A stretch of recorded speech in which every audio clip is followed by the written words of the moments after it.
Welcome to ordinary monthly meeting of the Infrastructure Committee. We'll start with the outstanding with Karakia.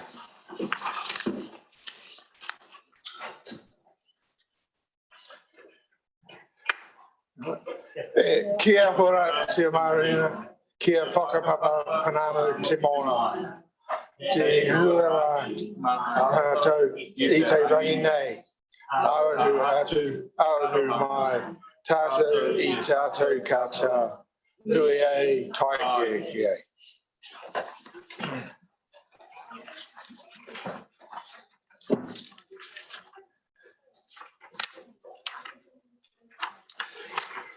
Right, we'll get underway in terms of some housekeeping matters. A warm welcome to our youth councillors this morning, Brittany and Ruth.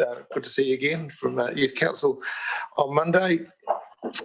Just a reminder that the meeting is being live streamed, and just a reminder, including one to self, is that when you're speaking, make sure your microphone is on.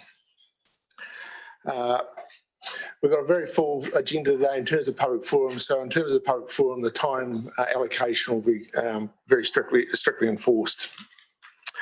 I'll call for apologies. I have apologies from Councillor Rainey, and Councillor Edgar is joining us via Zoom. Do we have any other apologies? I'll move those apologies. Does not say to me that Mia will pop in probably shortly. And I know she's an apology, apparently. Oh, she's there an apology for council business. I'll second it. So it's been moved by Councillor Courtney, seconded by Councillor Noonan. Those in favour will say aye. Aye. Against? Carried. Just confirmation to order the business. As I mentioned before, we've got a reasonably full public forum this morning, but we will stick as per the agenda. I think you've got the timings in front of you, committee members, so if we can stick to that, that would be very much appreciated. A reminder of any interests, could you declare them at the appropriate time, and just a reminder to keep your interests update. Just to Councillor Edgar, if you just start and perhaps turn your camera off, and if you wish to speak, put the camera on and let you take your questions then. Right, I think that's it. We'll get on to public forum. First one.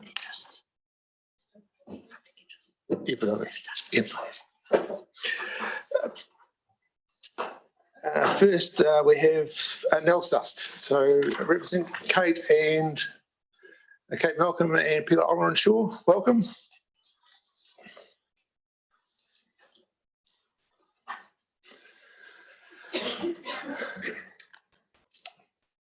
Tēnā koutou katoa. Good morning, everybody.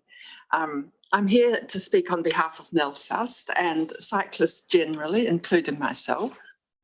I came to Nelson about 10 years ago. I'd already given up biking in Wellington. It no longer felt safe. But the minute I saw the Railway Reserve and its extension, St Vincent Street, I fell in love with my bike again. Since then, I've used that route nearly every day. It's not the most direct route for me into town, but it's by far the most pleasant and it feels safe. Thank you for enabling it. It's made a big difference to my life in Nelson. The wind flow is not your doing, but it happens to blow up, directly up that street or down that street, which combined with the slight gradient can give us an exhilarating ride. Not so exhilarating is having to give way at several side roads where turning traffic turning into the main road or out of the main road has been given priority over straight ahead cyclists. We feel now is the time to give all the straight ahead traffic on that street the right of way. The turning traffic should be able to wait for us to pass. So what we're asking for, now we have our image. What we're asking for is on the 5 minor side roads where currently cyclists have to give way, We want cyclists and pedestrians to have the right of way. These side roads, which are not busy roads, are Totara Street, North Esk Street, Beckles Lane, Pareri Street and Natalie Street, all marked in blue on this aerial view. Here we want raised priority crossings similar to those on the Railway Reserve across the minor side roads in Stoke. The crossings can be placed slightly into the side roads if necessary to give space for waiting cars. Pedalling up St Vincent Street is particularly problematic. We have to turn our heads 190 degrees, not easy for somebody my age, in order to see if a car is approaching from behind and about to turn into our line of travel. You've recognised this difficulty on the Tahuna Nui cycleway. Now I'm going to operate this with this notice: turning traffic, give way to cyclists. It is a problem. We want 15 of those signs on St Vincent Street, 3 each at the 5 minor side roads. There's turning traffic coming down, coming up and coming across. We have to look in 3 directions before we cross. We want the right of way as we are going straight ahead. You've been recently making useful improvements along our route. For example, the better access down to Nelson Intermediate from the Railway Reserve and the better link with the Maitai River Cycleway. Thank you for these useful links.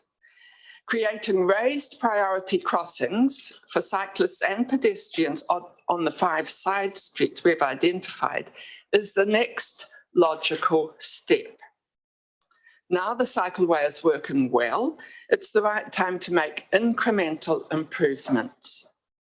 In the end, we want to see a smooth flow of traffic, cars and bikes along this direct route into town. I'm sure that was what you had in mind when you created the cycleway in the first place. This safe way for bikes gives freedom to people from every segment of society. You see children and seniors as well as commuters. You see disabled as well as fit. You see tourists as well as locals, all on the move, all energised by that ride. It's been a success that just needs tweaking. Nilsust warmly welcomes the big bike stands going up in town. Not an incremental change, but one that will be fully justified once it's full of bikes. The 5 raised priority crossings we're requesting today will help to fill those spaces. Thank you for your attention. Yeah, thanks, Kate, and thanks, Peter. We have time for any questions. Questions from Councillor Sanson and then Councillor Laurie. Thanks through the chair. Kia ora, Kate. Kia ora, Peter. Thanks for that. That was really great presentation and a brilliant idea. I regularly ride that way out to Nayland College, and yeah, I have noticed that it is quite disconcerting turning. I hadn't actually thought that that was an option, so thanks for bringing that to the table. My question is, have you spoken to the transport and staff about this, or is this the first approach you've made to council? Just in conversation with the staff. Okay. We were told that that was the original intention when they were putting in the cycleway. But because there was pushback, they decided not to. So that's what I meant when I was saying it is what you wanted in the first place. It's what we all want, is the smooth flow for straight ahead people. We're all people, whatever our mode of travel. So Kate, would you mind emailing your suggestion through to councillors Yes, at certainly. ncc.gov.nz, Yeah, and then we can follow up? Right, good. Thanks. Yep. Thank you, Mr. Chairman. Apologies for lateness. I got the gist. Love everything that you were saying. I completely agree about the improvements that could be made to St Vincent Street that would make a meaningful difference to not only, I think, the cyclists and pedestrians, but also the motorists, or the people in cars, I should say, because there's some confusion about who is supposed to go when.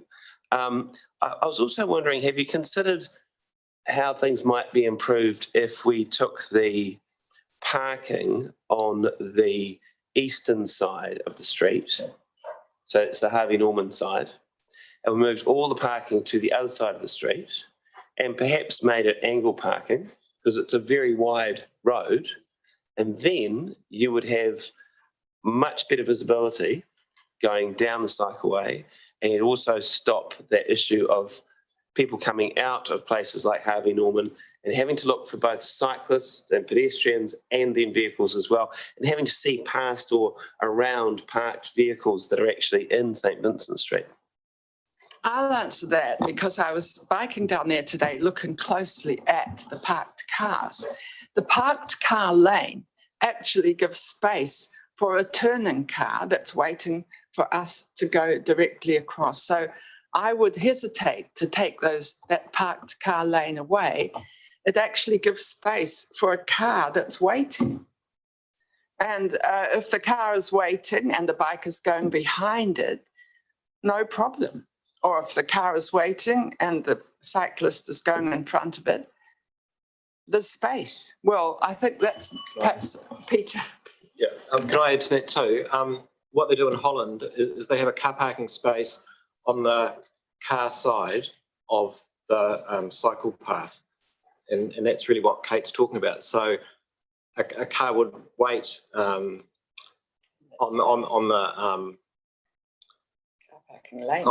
far side of the cycle path initially, but then cross over, and then there's another waiting space where they can get a clear view and the bikes can come behind them. And that's probably the solution. It wouldn't work for trucks. Sure, trucks would have to be across it, but it's a huge improvement from what we've got now. Just in the interest, Councillor Newman, you had a question. Thank you, Mr. Chair. Look, Kate, thank you, and Peter for coming in. My question relates to a comment you made where there was pushback, and I'm just wondering if you were given a reason for the pushback. I just want to understand why that decision was made. I think the general answer to that is any change invites pushback. Okay, the first Wasn't any particular reason given to you? there was pushback regarding the access from businesses. Yeah, okay. And that's been more or less accepted. There haven't been the millions of accidents and even deaths that were foreseen. So I think whatever you do, there's going to be pushback. No, the officers didn't tell me who from, but you can just imagine any change. Okay, so so if you wanted to change, we would probably expect that those conversations to happen again as to more specifics. I think they're conversations, they're not necessarily aggro. Thank you very much. Next, thanks so much, Kate and Peter. Next, we have Mr. Laurie Christian, Carway Street Innovative Street Interventions. Good to see you again, Laurie. As you're speaking as an individual, you have 5 minutes. Right. I'd like to speak on the street development in Carway Street South, Tatika Street and Tipahai Street. I've got some suggestions that may help improve the development.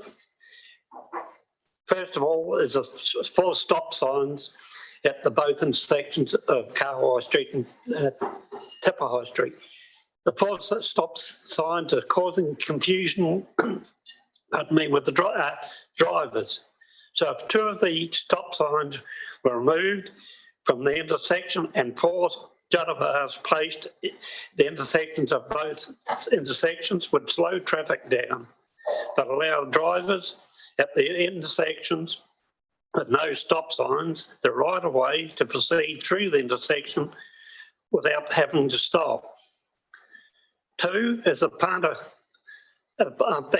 painted lines and the bollards at both intersections. The bollards are at the centre point at least 2.6 metres out from the curb, forcing traffic turning left to the,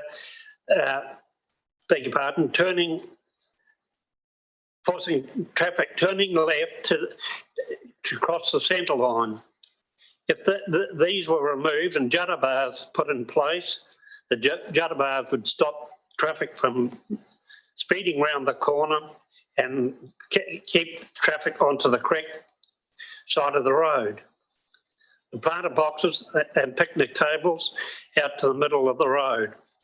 The planter boxes are coming out to the middle of the road is dangerous and forcing traffic onto the wrong side of the road. And there are no warning signs or arrows to warn drivers if there is a change in the road. They should be removed and jutta bars put in place. Once again, they would slow the traffic down and let drivers keep onto the right side of the road. Removal of the street parking. If the planter boxes and speed humps were removed, jutta bars put in place, this would allow more street parking. The speed humps and marked as pedestrian crossings. The speed humps marked as pedestrian crossings are not a legal pedestrian crossing. A legal pedestrian crossing is a zebra crossing. So if the speed humps were removed and replaced with jutta bars,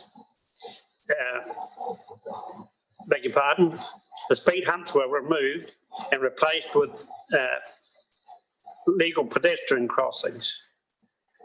The speed humps by the kindergarten should be a zebra crossing and have a jutta bars on either side of the crossing, as this would make it much safer for the children to use the crossing. Some of the speed humps are used late at night for drivers doing wheelies on them. So if we had jutta bars, it would stop the speeding, doing wheelies on the speed humps. The speed humps are necessary, or jutta bars would be a much better proposition, as they would slow traffic down and stop any ones from doing wheelies. That's the suggestions. I'll go through the survey that I did and give you an idea of how the survey was taken. Can you give us a quick summary, because you're just about out of time and we have a few councillors want to ask some questions. Can you give a quick summary of the survey? It's a summary of the survey? Yeah. Yep, I'll get to that now.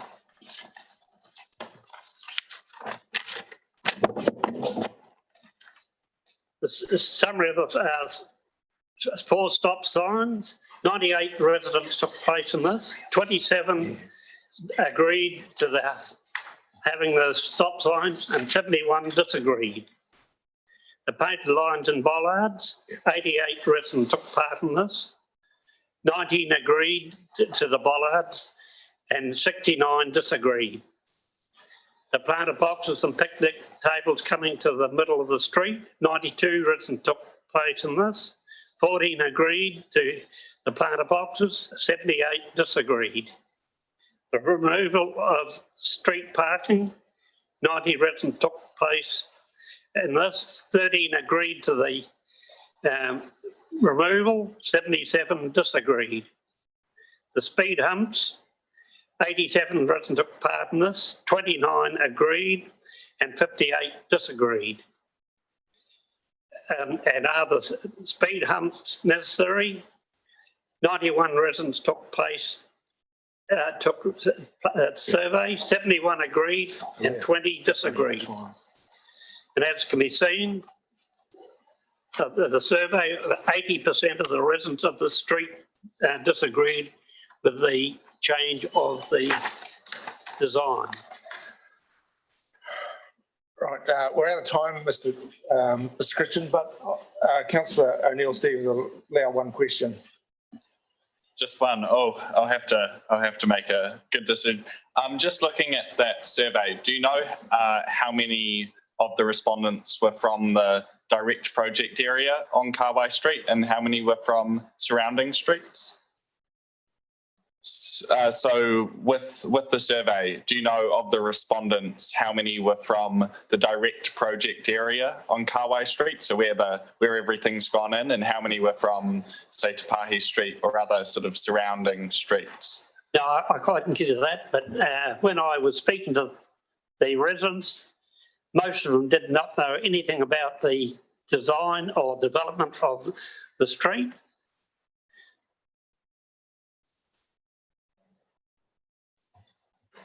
Just a quick question. Have you shared your survey with the officers?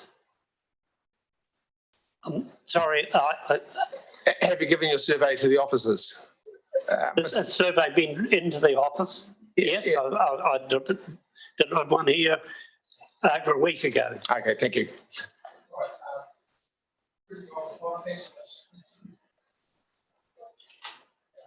Thanks very much. We're out of time. I still can't hear you because my hearing aids are not working. Thank you very much. We're now out of time. Thank you. Thanks, Laurie.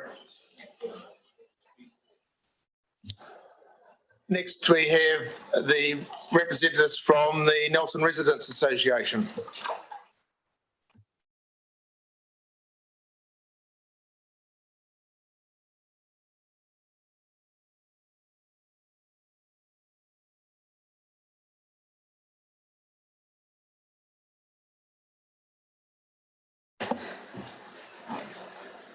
Is that on? Thank you. I'm attending on behalf of the Nelson Residents Association. My name's Sue Gardner. I have Kerry Neal and Gia Thompson here with us today. Also, Bernie Goldsmith. The Nelson Residents Association are here to talk about the placement of the bike stand in the position outside the Ncc building at the beginning of the CBD. We are not anti-bike stands, we're just questioning the positioning and cost. I have a number of questions, I'll read them out. I have left a copy of these questions with the council employee who will present them to you. Why was the site outside the Ncc building chosen? The CEO told us there were 17 sites investigated. We have identified 3 viable alternative sites: Wakatu Car Park, New Street Car Park, and the roadside entrance to the Millers Acre Car Park. Last week's Nelson Leader ran 2 articles on page 2 and page 3. One was the Ncc promoting a new $44 million library complex on the Halifax Trafalgar Street corner, and page 3 was talking about rising sea levels. Why are these projects being mooted when there are conflicting issues? If we believe the article on page 3, then the bike stands may be underwater before their use-by date. How many other options were seriously investigated? Was the fact that the current bike stand on both corners of Trafalgar Street are poorly patronised and considered to be an issue? Was there a tender process for building the bike stands, or is Scott Construction a preferred supplier to Ncc? Is there a time limit for parking bikes in the CBD, or are bikes allowed in their parks without a time limit? For example, there's a time limit per parking space for cars. Should there not be a time limit for cycles as well? Is there any change mooted for parking bikes to compensate for loss of parking revenue? Who maintains the structures? What is the projected annual related expenses?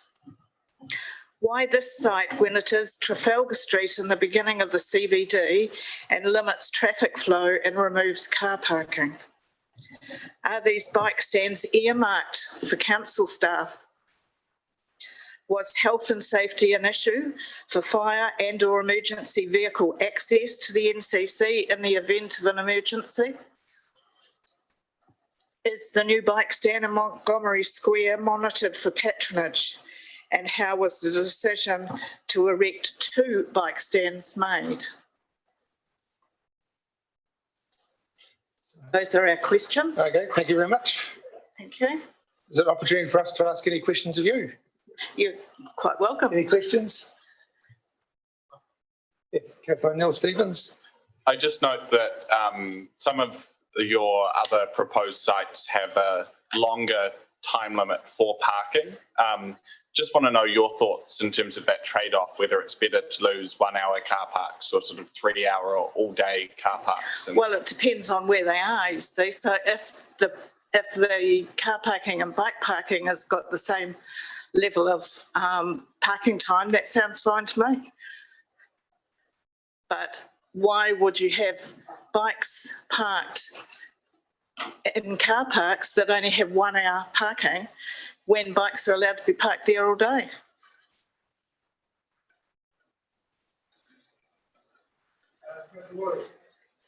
Hi, thanks for those questions. Just wondering, does the Nelson Residents Association appreciate that if more people ride bikes, then there'll be more car parks free for people who need to drive? We've said quite clearly at the beginning that we're not against bike stands. We just think there should be alternative sites. And to actually narrow the road and the access to the CBD doesn't appear to be good business sense. And you don't think, through the chair, that having a place which is really handy to people might encourage more people to ride bikes and therefore get us more car parks for people Why who is need not a park? Wakatu Square really handy to people, or Millers Acre car park is also really handy to people? There's not really a huge difference in getting to the Ncc building, if that's where the bikes are going to be parked, from Millers Acre or New Street or Wakatu. They're all very handy, less than 5 minutes walk.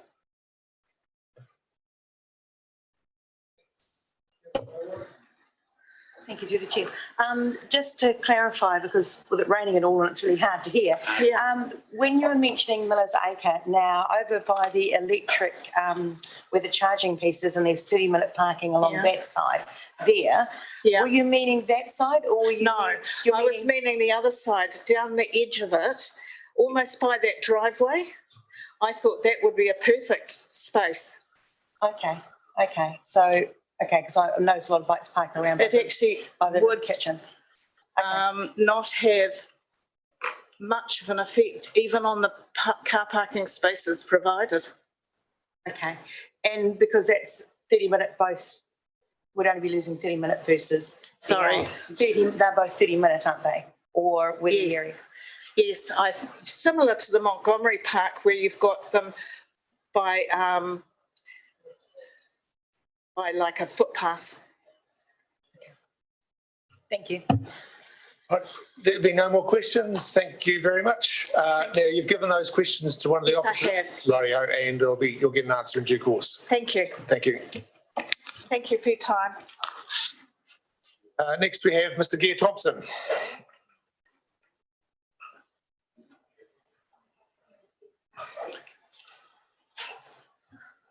Welcome, Mr. Thompson. I think you're reasonably familiar with the process. Yeah, thank you, Mr. Chairman, and speaking as an individual, we've got 5 minutes. yeah, thank you, councillors. Yes, no, the bike stand issues are pretty sore point with me, and obviously quite a few other people, is the total lack of consultation. There was apparently just a few businesses around the area were consulted. This sort of thing should have been put in the council spin sheet and given people a chance to have their say with a picture of it.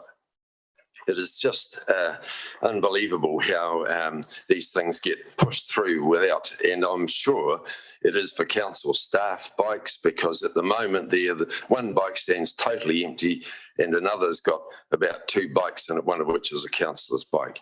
So it is not there for the need of the public for biking. It has been put there purely for council staff bikes, because they've sold the building, as I understand, where they currently store their bikes. So they should have put it down New Street, where they have their council staff car parking anyway. It is interesting to note that I've asked quite a few questions of the council and I get them back in dribs and drabs. And my latest lot, I'm not going to get the answer till the 1st of March.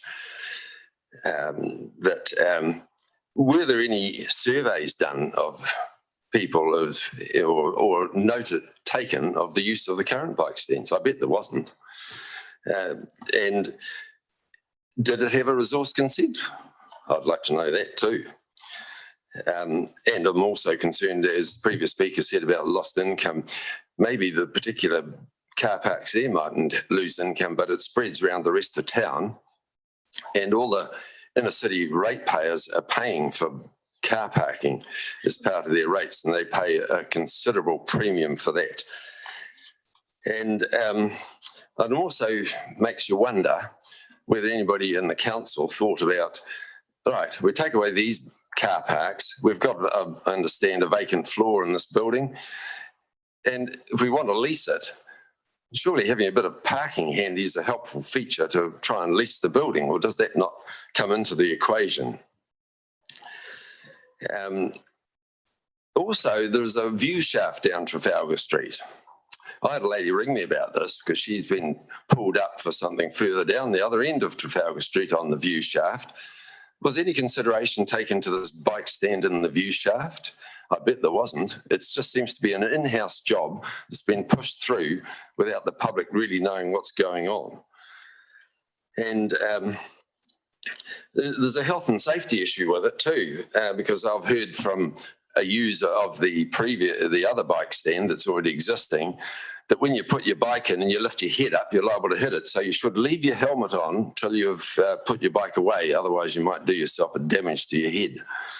And I just don't know how much research went into these bike stands. The other thing is the cost of them. We were told, or the residents were told, that they only cost $78,000 to the council or to the ratepayers. Well, that's interesting because 51% of the cost was paid apparently by the NZTA. So that means they're costing $160,000 a piece, roughly. Jeepers. And that is a considerable number of ratepayers' rates going, 26 I worked out at an average of 3,000. Ratepayers' rates being squandered on the bike stand, just like that. And another thing is that with this bike stand is that it is just an ugly looking thing where it should be quite attractive. In fact, you won't even be able to see the council signage now, the height of the thing, that it's once it's fully erected. And I'm also concerned, and although it's not technically infrastructure, but it is affects the infrastructure because it affects the amount of rates that we'll have available to do infrastructure, which is obviously an ongoing saga. But 44 million for a totally unnecessary library is something of a real concern. And I was most surprised there was only Councillor Sanson and Rainey that saw the light and voted against having it put up for submission. Because from my experience, you can have all the submissions you like, but the agenda follows through. You can have the public making their submissions. And I'd also like to know on this matter, whether there's been a backdoor deal done with Wakatu behind closed doors that we don't really know about, and is it already a fait accompli? Because it better not be, because all the councillors should, I hope they read their stuff, but at Lincoln they used to say the best way to keep a secret was to type it out and hand it out to the students. Okay, Mr. Thompson, your time's up. You've had your 5 minutes. I thought there was a warning bell. Yeah, it's been 2 now. Well, can I just quickly wrap it up? I can quickly wrap up by saying that the current projected debt for the council for the coming year is 125 million. And in 5 years, that's taken a long time to get to that level. 5 years, it's going to double. Somebody has to service that. Mr. And- Thompson, I'll pull you up here. You were here to speak about the bike stand. You've moved off the topic. Your time is up. We'll leave it at that. Thank you. Any questions? No. Next, we have Bicycle Nelson Bays, Mr. Woodward. As you're representing an organisation, you have 10 minutes. Kia ora koutou. Good morning. Thank you for the opportunity to present. I will talk to the bike racks and just want to frame it in terms of the bigger picture challenge that we have in terms of mode shift.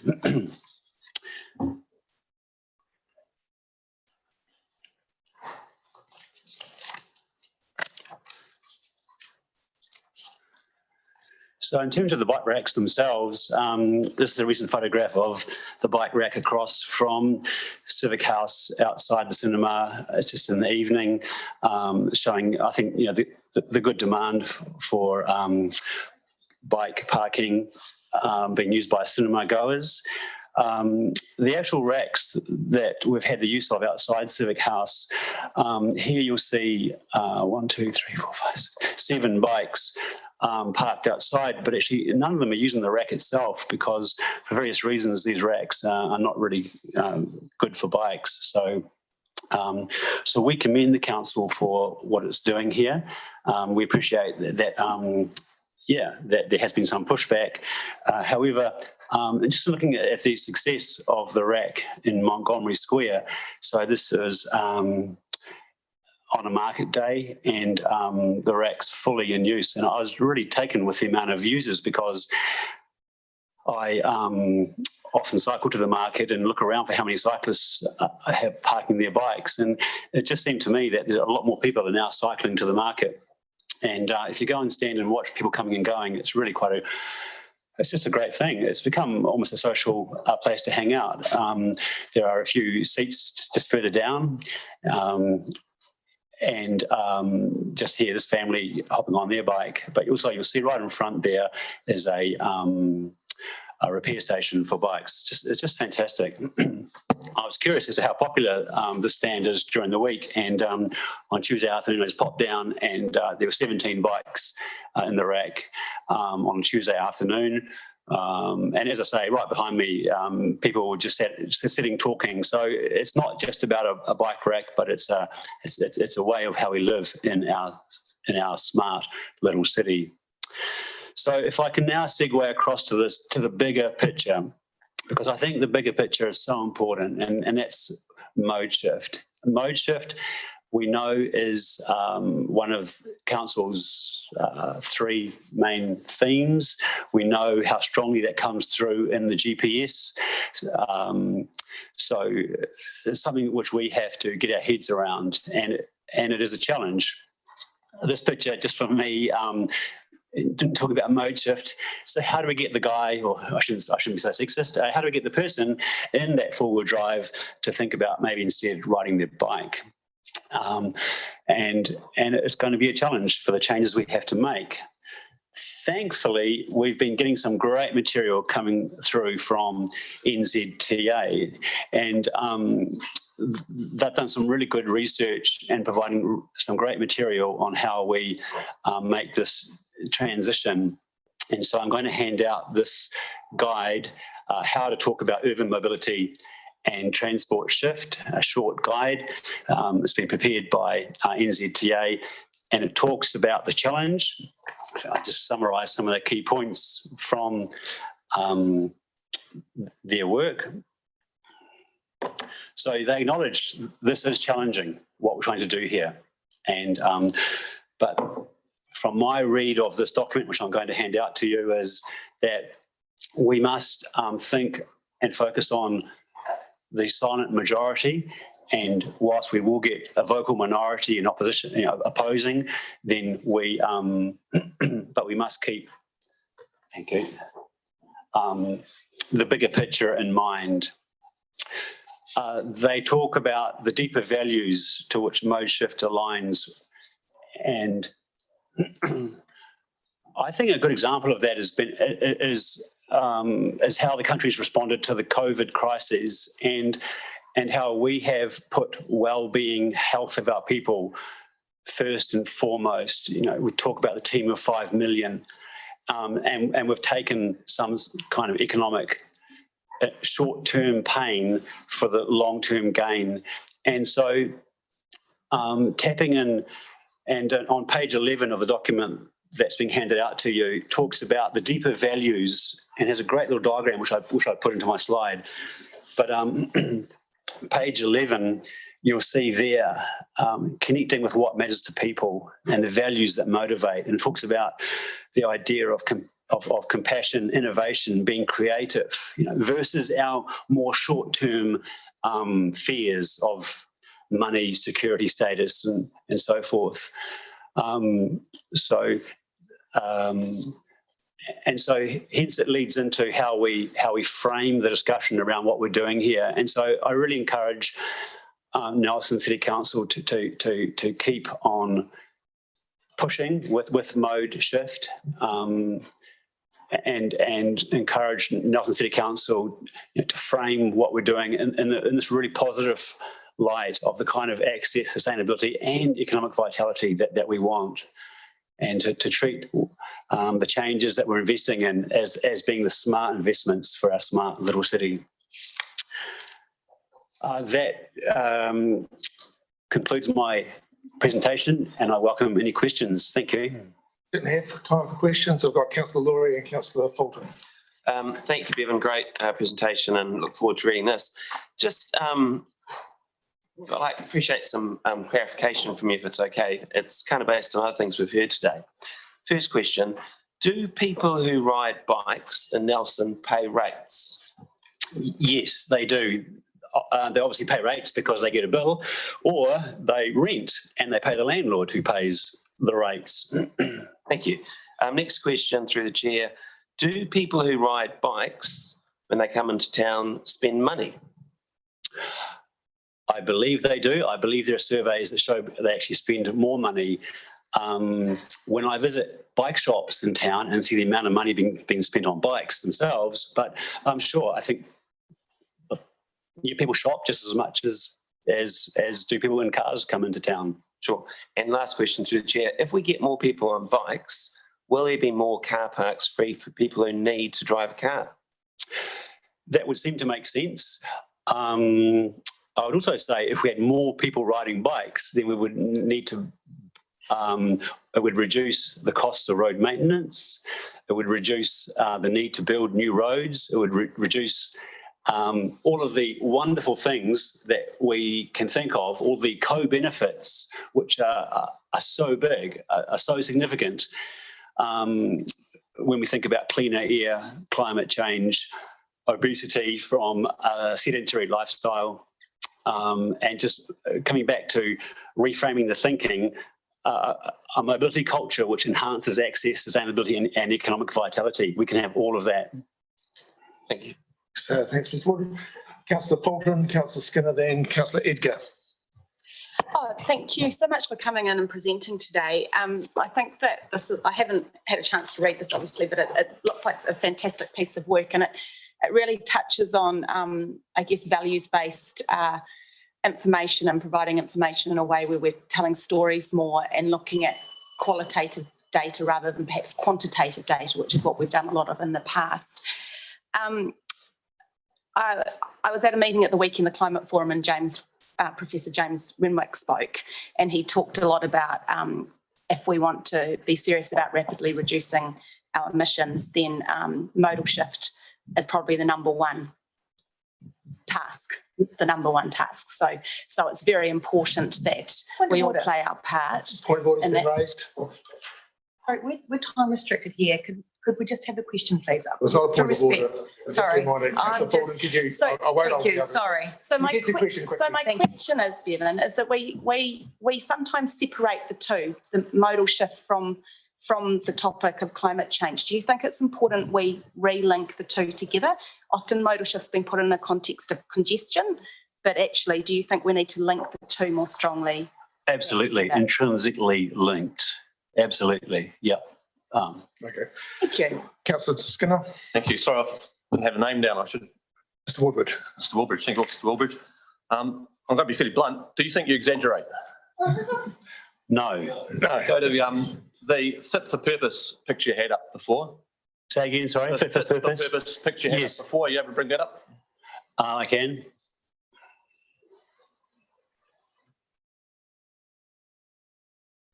You counted 7 bikes there. Yes. I can see 4. Also, you feel those aren't fit for purpose? Say that again, sorry. Also said that those, so I can't see, sorry, I can't see the 7 bikes there, but we'll take it there.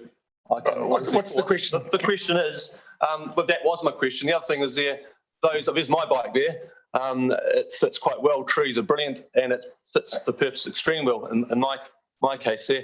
Third question, did you bike today? Yes, I biked today. Well done, thank you. There you go. Join the team. Right, thanks, Councillor Edgar. Thank you. Now, look, I know that you're here representing Bicycle Nelson Bays, but talk of mode shift invariably seems to become a discussion just about bicycles. Just wondering, you know, what you're doing or what you feel needs to be done to ensure collaborative discussions to ensure the needs of pedestrians are brought into these mode shift discussions, because whether you bike or drive a vehicle, you actually usually start your journey and end your journey as a pedestrian. Yes, I totally agree. And you will have seen on my final slide that I talk about public and active transport are the smart investments for our smart little city. So obviously active transport encapsulates walking as well as scooters and people in mobility devices, and of course public transport is part of the what needs to happen with mode shift. Pedestrians and cyclists are, in terms of what we need for improved conditions for both modes to be more popular, really have the same needs, and that is safer traffic speeds, safe intersections, and safe space. Lovely, thank you very much. Thanks very much. We're over time now, so we'll leave it at that. Thanks much. Okay, thank you all. Next public speaker, we have Caitlin Westgate.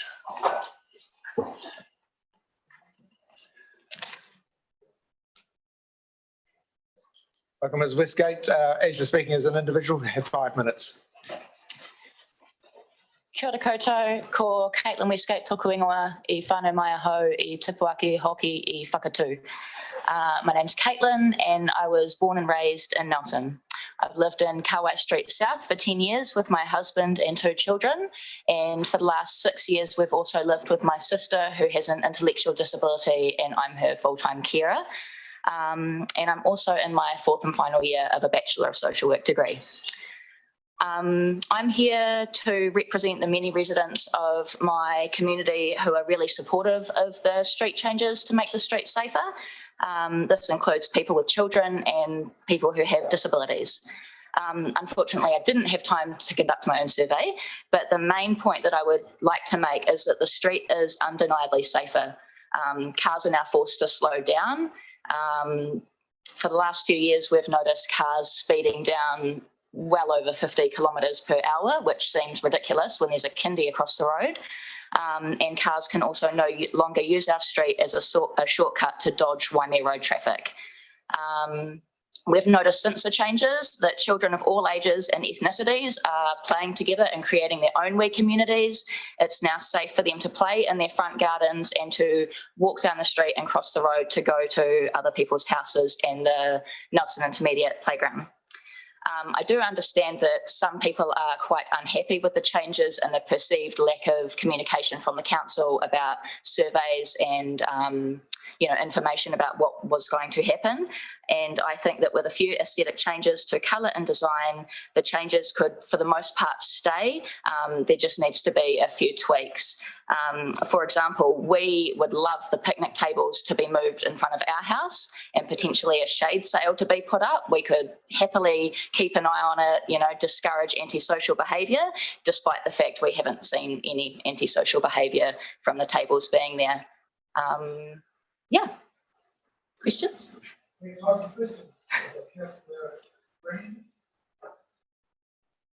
you through the chair. Thank you through the chair. I just got one quick question. I've had a lot of positive feedback from other residents in Kawai Street about the changes, but the one thing that keeps coming up, and it was raised by the previous speaker, was about that intersection with the 4 stop signs, and it does create confusion. Do you think there should be a change on that intersection?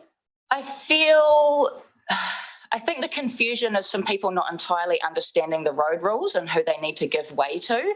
I have no confusion with the intersection, as neither do some of the people I'm speaking on behalf of, but I do understand that some people are confused, and potentially there could be change to some of the stop signs being changed to a give way, which still forces people to slow down and stop. Yeah. Thank you. Thank you, Mr. Chairman. I appreciate you letting me ask a lot of questions this morning. Thank you very much for being here. Mr. Chambers, I think it is, Mr. Christian, showed us his survey, which was really, I thought, a great bit of community research. Yeah. One of the things I thought was missing from it is that it didn't survey people under the age of 18 in the area. And one of the points of the whole exercise is to make that part of Nelson safer for children and young people. Yes. If you did a survey of the young people who live in your part of Nelson, what do you think they'd say about the changes? They would say that they love it. Absolutely love it. So my daughter is 7. My neighbour has 3 children under the age of 10.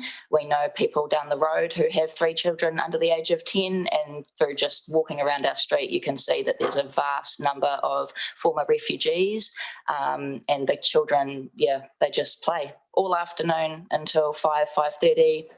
They love it. And do you think there's a chance that it helps get more of them walking and riding bikes and scooters to school? Definitely. Since the changes have been made, my children and the ones in our wee neighbourhood have, I would say, walked, scooted or biked to school every single day that hasn't been raining. Nice one. Thank you, Mr. Chairman. Thank you. Right, thanks. Councillor O'Neill-Stevens, but you've waived it, so Councillor Edgar. Oh, thank you. There's been quite variable comments as to the degree of engagement with the local community. Those sort of in the immediate kindergarten, Kaiwai Street area seem to know a bit more, but those to Kuka, sorry, the other streets just left me for a moment, seem to know less. So, and of course, you know, you've seen the survey being taken. What's your view on the degree of, you know, engagement and awareness on, you know, there's trials, there's phases, there's feedback from the broader community? Yeah, so I guess can only speak to myself, and that we had huge consultation with us and the people immediately in our vicinity. Sorry, I don't know. I would say I know for a fact that my neighbour went around and door knocked on everyone in Kawai Street South, to Kuka Street and to Pahi Street, just to inform them that we were having a consultation at the kindergarten, and to try and get people to come and share their voices. And I know that from her talking to these people, they attended, and these are people who live across the road from Nis and on the creek side of Te Pahi Street, and they about midway between Te Pahi and Te Kuka. Lovely, thank you. Thank you very much. Thank you very much, Mrs. Westgate. I think, yeah, appreciate your insight and your contribution. That brings us to an end of the public forum.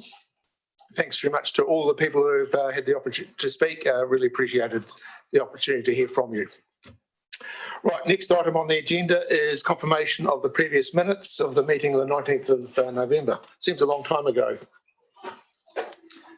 So that's pages 7 to 14 of your agenda. Someone moved by Councillor Skinner, seconded by Councillor Courtney. Any discussion or debate? Then being done, I'll put it. Those in favour will say aye. Aye. Against? Carried. Next item is the Chairperson's report. This came out rather late. Two items that I wish to bring to the committee's attention. The first is the state of the water supply in Nelson, and I notice the media's not here, but certainly you would have to say that the state of the water supply across the country has been a matter of some debate, and for instance, Dunedin and Wellington are two, as well as others. I'd have to need to say that our water supply is incredibly safe. With the testing we've done for lead, it is well below the maximum allowable value in New Zealand, and also the nitrate levels in respect of Christchurch. So I'd have to say, pass commendation to previous councils with the decision of their water supply, and more particularly to the staff and the contractors for ensuring that the monitoring and the testing of our water supply, that it remains safe, and probably it is would be not understating it as a world-class system. So thank you to the staff and to the contractors. The next item is one from Councillor O'Neill-Stevens. You want to have a question? Thank you. Full confidence in our water, but for learnings, so with the problem they had down in Dunedin, what caused that? Was it the pH in the water changed and strips of the lead off the pipes? Through the chair, I have no clue. I understand that investigation is still ongoing, and that's a matter for the Dunedin City Council to sort out, not us. No, well, the reason I say it'd be good for us to know, and I'm sure you'll work out for anyone else, for our learnings, because I'm sure they were in a similar situation to many councils, didn't expect it, and it's come as a surprise, and maybe as learnings in regards to what. Well, through the chair, we'll be watching it. We'll be watching it very, very closely. Also through the New Zealand Water Association, we will be notified, and we have a watching brief. Thank you. Councillor Courtney. Thank you, Mr. Chair. Can I just say that's good news, that part of your report? I'm not saying any other part isn't, but I mean that particular part on the water, the rating and the ranking of our water is exceptionally important, and I would like to see that our communications people do some work with this and let the wider community know this good news. Through the chair, we're busy working on that, yes. Yeah. But what pleases me is the fact that you're looking at putting these results on a regular basis up on our website. And I really want to know just how, and you say that'll come to fruition soon, but what is a time or a date for that? Because I think that would be well received. Through the chair, this is one of many initiatives that we have, and it is far down the list. To be fair, we're busy with a whole lot of other things. It's one of a range of initiatives that we want to do. I really can't give you a time frame other to tell you that it's on our work list, and it will be action as soon as we are able. I apologise for that. No, don't apologise. No need for apologies. This year? I see a nod from Mr. Light, but I do know that sometimes other things overtake us, but we will strive for this year. Yeah, it is a very good news story. The next item is the installation of a Pride Plus crossing on Trafalgar Street. That's an initiative that's come from my friend and colleague here, Councillor O'Neill-Stevens, in Upper Trafalgar Street. The details are in the report, but if Councillor O'Neill-Stevens wishes to speak to it, I certainly would invite him to do so. I don't think I have much more to say than what's already in the Chair's report, other than this is a project that's been brought up through conversations with members of the community, and there's been enthusiastic support thus far, as well as very thankful to have had organisational support and bringing it forward as quickly as it has moved. Alongside that, very grateful and thanks to the two youth councillors in the room today. Youth Council has stepped up and wants to help lead the charge on this, as well as this, I don't think it's in there, but having spoken to Ellen and Lisa, and the way that this can very easily fit in with both the overall sort of cohesive vision for the city centre and some of our goals for speed and pedestrian movements in the city centre as well. Right, I have a question from Councillor Edgar. Thank you. With apologies, I did have my hand up earlier for a question on the water, but I do have questions on this. So with your leave, can I do both? You certainly can. Thank you. So my question on the water was just in regards to the Lava website. Is that a tool we could use for putting those results, or is that only about swimmability? Through the chair, to the best of my knowledge, it's swimmability. Okay, thank you. And just my question on the Pride crossing, and it may have been partially answered by Councillor O'Neill-Stevens, and that was just, just in regards to the city centre development work. And it's just probably the wording of the resolution, because, you know, Central Trafalgar Street raised courtesy crossing as a permanent feature. If we do any changes, and some of the trial or temporary changes may be around that area, depending on, you know, how our engagement goes, I'm just concerned that sort of doing a location and specifically, I think it would be good to have a Pride crossing as a permanent feature in Central Nelson, but just wondering if this causes any problems by particularly designating a crossing, etc., as we try and do other things in the CBD, city centre, sorry. Get Mr. Levitas to respond probably to more of a technical question. Thank you.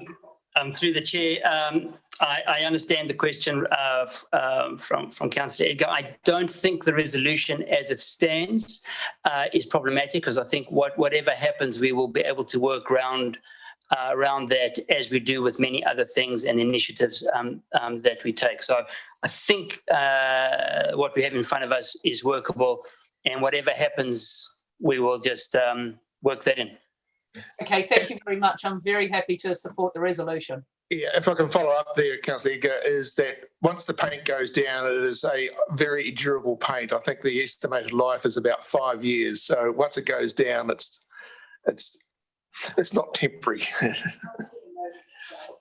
That's great. Thank you. Okay, I've got a question from, thank you,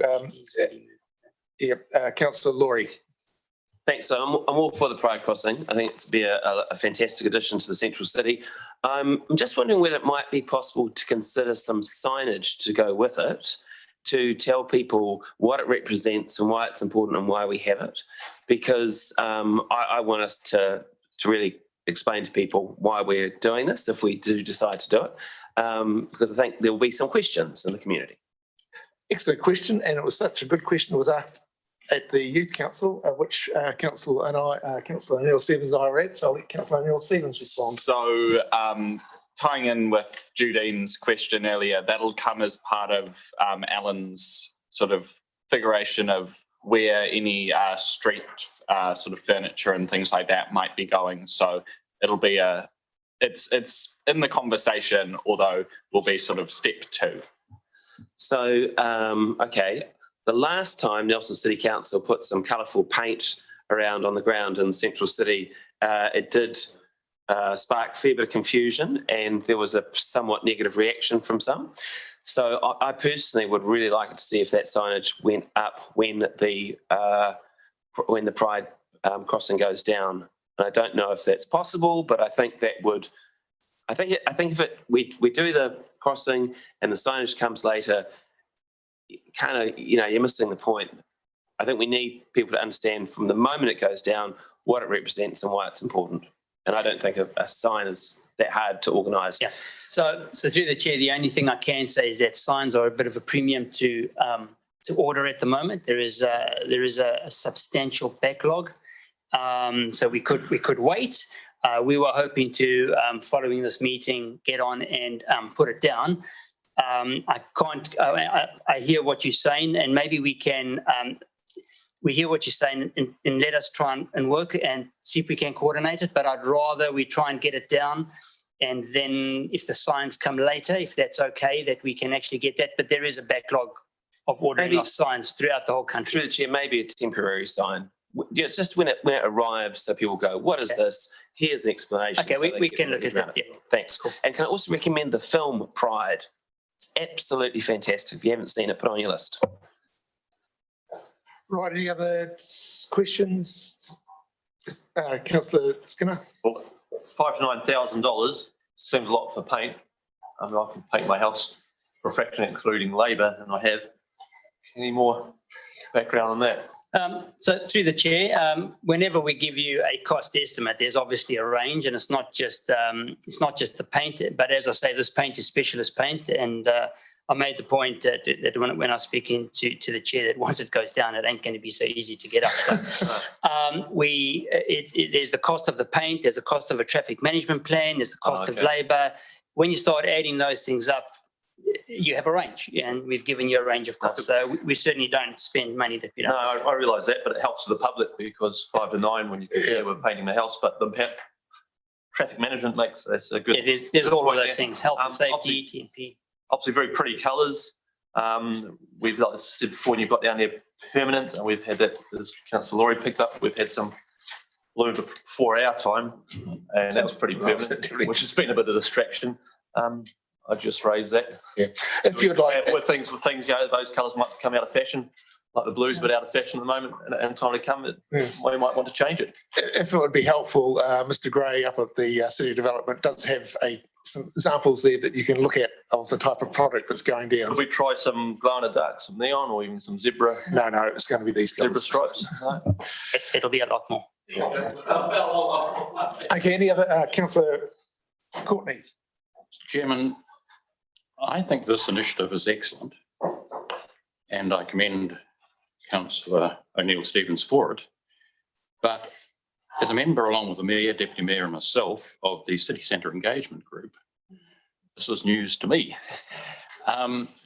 So I think we need to just socialise it a little bit more amongst those that are given the responsibility to coordinate and engage with the community about these things. So I would like to think very soon, the Mayor, myself and Deputy Mayor communicated with on this subject, please. We're doing it now. No, I'm sorry. Yeah. Through the chair, perhaps I will work with Councillor O'Neill-Stevens and coordinate that behind the scenes. I do apologise if you had not heard of this before. I rely on the city development team to socialise. I can take the mea culpa for this, Mel. I did tell the Mayor and Deputy Mayor, and you did completely slip my mind in for that. I apologise. Any other questions of debate? Yep. It's been. Righty. Well, we've got you moved it. Who seconded? Councillor Edgar moved it, and I think Councillor Fulton seconded. Okay, well, that's it. Councillor moved, Councillor Edgar seconded, Councillor I just wanted Fulton. to comment. Open up the debate. I just want to comment really briefly. Councillor O'Neill-Stevens, I think this is a fantastic initiative. Well done to get it into the Chair's report and move forward, and to have the support of the infrastructure team, the transport team, the city working team. And I imagine there's been quite a lot of conversations behind the scenes, and I completely concur with Councillor Courtney. It would have been good if he'd been in the loop, but I think that occasionally there's slip-ups and we're all learning how we navigate our way through this giant ship. I love that this is an idea which is being developed and can be progressed rapidly. I think sometimes we get caught up in slowing things down to such a degree that stuff doesn't actually happen. So I think this is a tremendous initiative. I think the location is fantastic, and I love the design. I love that it's incorporated thinking into how we represent people of colour as well as the LGBTQ plus community. So I really like the concept and the design. So yeah, well done for bringing it through the Chair's report and actioning this initiative. Thank you.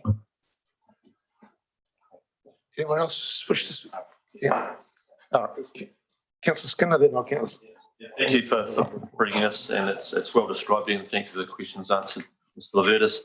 But yeah, in empathy with Councillor Courtney being chair of that committee, I think respectful and at this point, I know it wasn't intentional and thanks for apologising, Mr. Neil, but I think due respect, give a person whose shoulders it falls upon a chance to socialise it and then go forward from there. But I think we've made mistakes like that before in the city centre development where things have come through without it being considered socialised by the council or those who have to wear it on their shoulders. Thank you. So I won't support it on that reason, to give a chance for the right committee to have a chance to digest and move it. Kia ora. Yeah, I just want to again acknowledge how quickly this project has moved. I've had a number of staff members comment that it might be one of the fastest moving projects of such a scale that they've seen go through from when the idea was initially conceived on Friday of last week through to its commitment to it by Youth Council on Tuesday to now our commitment. So less than a week, and I think from this point we'll be seeing action pretty quickly as well. And I just want to acknowledge the significance of this. It's been timed for March, as in the report, as the month when Dame Fran Wild first introduced the bill to legalise homosexuality, which is within, not in my lifetime, but most of the lifetime of people in this room, save for our two youth councillors. And the fact that that legacy does still remain. We've seen this year the move to ban conversion therapy, which you would think might have happened a little bit sooner. And that gestures like this, and I think this kind of symbolic imagery is very important for making sure that as a city and as a council, where we receive everyone in our community with open arms. And I do view this as more than just a bit of paint on a road and more than even just an image, but actually as a symbol of commitment to doing all that we can to support all members of our community, and particularly in this instance, those in our LGBTQ plus community in Nelson. So I thank those members who will be supporting this. And I look forward to getting some paint on the ground. Councillor Laurie. Thank you, Mr. Chairman. So I was 17 in 1986 when homosexuality in Aotearoa, New Zealand was made legal. Previously, it had been illegal to be gay, a gay man in New Zealand, which in 1986 I thought was insane. And I don't know how many of you remember that debate that we had in New Zealand, but it was fierce. And there were a lot of people opposed to the change, you know, and I think today we look back on that piece of legislation with pride and we ask ourselves, why did it take so long? Why did it take until 1986 to actually do the right thing and treat people as equals under the law in this country? So it's a big issue. It was a really hot issue for me when I was 17, and I love that this is called a Progress Pride crossing, because it's about pride. But for me, it really represents progress. When I was a reporter, I was delighted to discover there was a group at Nayland College that had started called NAGS, the Nayland Alliance of Gays and Straights. And I believe it was the first group of its kind, certainly in the top of the South, possibly one of the first groups in the country. And I love doing stories about them. And since then, those rainbow groups have started in all of our colleges across the region. And I see that as a sign of progress. So sometimes we feel like it takes a long time for things to change. And 1986 was a long time ago. I'm not 17 anymore. But when I see this crossing go down, I'm going to be proud of it. I'm going to be proud that our community is having one. And I think we can all feel good about the progress that it is going to represent. Thanks. And well done, Rohan. Councillor Courtney. Thank you, Mr. Chair. Yes, I'd like to congratulate Rohan O'Neill Stevens too for the initiative, the fresh initiative. And it's a recognition, as councillors have said, and I'm happy about that. But I'm not happy about the rushing of this. I can't, I've asked the question, but I have to state it here now, that we had a misstep previously in our city centre. We had a misstep. That's how I describe it. And we can't let this evolve into the same sort of situation. We don't know what exciting things our officers have got in line for that particular area. For example, I know that Councillor Noonan had a desire to see us do something on that very centre of Trafalgar Street, develop that crossing even more than it is, with plantings and so forth, and had some designs we had a look at one stage.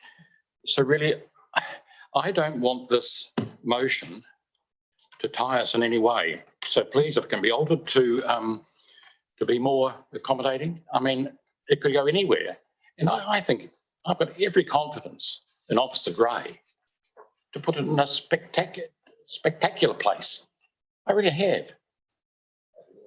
And so long as it doesn't tie us to the centre city, that's where it might go. But I just don't want that to be nailed down, if you don't mind.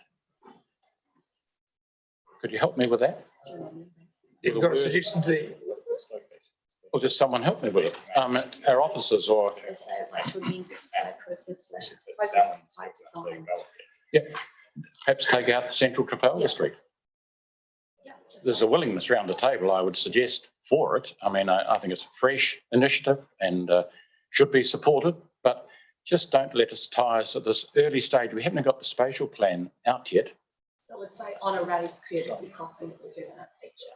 Yeah, that'll be right. Yeah, or just... Okay.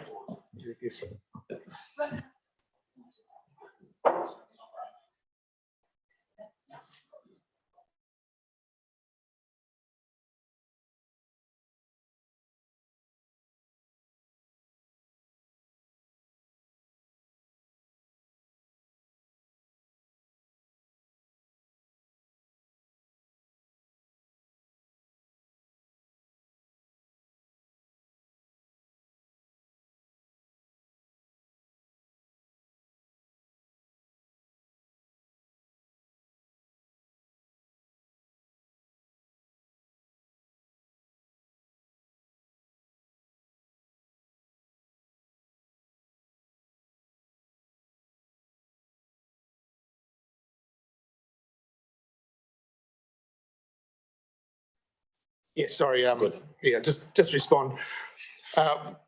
This has been consulted with and has the support of the City Development Group. It does fit in with the sort of the wider plan for the city, for the city centre, in terms of location. No. I'm chair of the engagement group with the community, and if I'm not on board from the get-go, Mr. Chair, come on, please. And you asked about Central Trafalgar. I'm answering the question you put. One was that we needed to, it can't go on a formal pedestrian crossing, and the advice from the traffic engineers and the traffic staff is keep it away from intersections. So by the process of elimination, we're left with one site. Yeah, if you want to take, and the other one that was option was looking about a connection up with the church steps. But we already know there are plans for some kind of connection between the upper Trafalgar Street and church steps, of which this would try to get in the way. But you see, with this idea, there's no socialising, there's no canvassing, there's no including the community again. Once again, we're rushing ahead with this concept. Now, there's nothing wrong with it, nothing wrong with it at all, not at all. Wonderful idea, but... We are in debate, so... Oh, yes, but this is... No, it's debate. It's been moved and seconded. We are in debate. Just change it to those words. So unless you...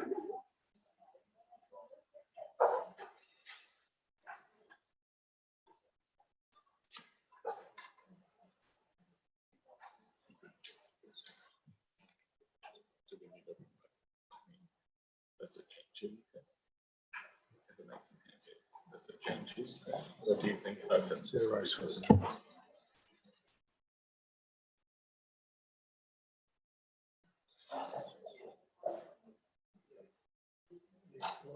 adjourn.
again. You have to do a second.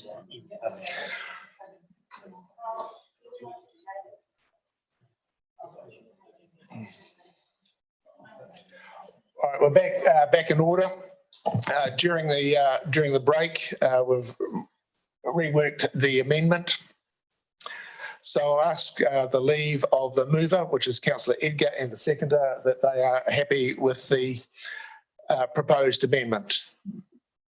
Yeah, that's fine. Yes, I'm happy with that. Thank you. Okay, with the leave of the mover and the seconder, the amended version is now up there. That is what we have up for debate. And I have a question from Councillor Laurie. Thank you, Mr. Chairman. So, question for the staff. If this amendment is adopted, will that delay the installation of the Progress Pride crossing? Through the chair, I'm going to have to ask that the minutes reflect that we will socialise that with Councillor Courtney, and so that will have a delay, but I'm unsure if that will have an effect on the ultimate the delivery. We need to get that in motion and start having those discussions. And we were going to be doing this in March. We'll see how we go. But what I need the minutes to reflect, which is what this resolution doesn't reflect, is that a conversation has to happen with Councillor Courtney, and happy to do that. But we just need to make that happen. Okay, so could I just make a comment, if that's okay? So I'm not sure this is necessary. I mean, we're in debate. Yeah, it's just as well. We've had a change of, and I would like consensus and everyone to have the opportunity to get comfortable. So I believe, and maybe Rohan, you can correct me if I'm wrong, but I believe that the Homosexual Law Reform Bill was passed, according to Wikipedia, on the 9th of July 1986, which makes, I believe, the 9th of July 2021 the 35th anniversary of that landmark human rights legislation in Aotearoa, New Zealand. So if this still makes it possible for us to have a pride crossing in Nelson on or around the 9th of July 2021, I'll support it. So that's my question for the staff.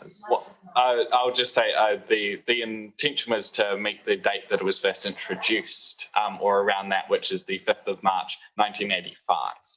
Right, yeah, we're getting hang on for some dates. Right, we've got a bit of a batting order. I know that we've got Councillor Brand, then we've got Councillor Edgar, and then Councillor Sanson.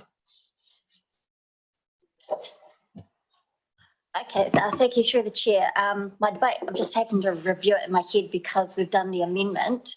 Therefore, prior to the amendment, we were confusing two issues. And the issue that was of contention is the process, not the actual definition of what we're trying to achieve, because people are people regardless of how they define themselves, and everyone is accepted. So regardless of that, that was not what was being debated or had upset people. It was about the process. And the reason why I'm bringing up the process is because we have a chair who has been given the delegation of a particular area, which included the city centre development and engagement with those stakeholders.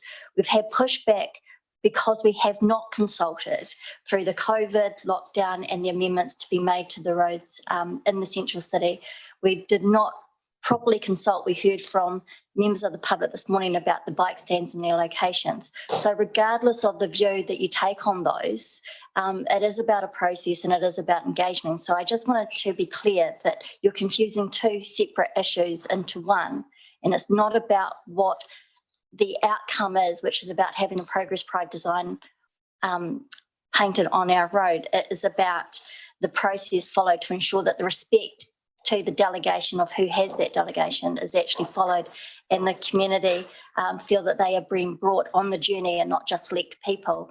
Now, as there are many of us that are sitting here today, we got notified of this last night. I heard during the break that other people heard about it weeks ago. So I just feel out of respect to who has the delegation, who has the authority to make those decisions, while this is something that should have been done years ago and acknowledged many, many years ago, it is important that we follow the proper process and the proper way to communicate that to our community going forward, so mistakes of the past are not made in our future. Thank you.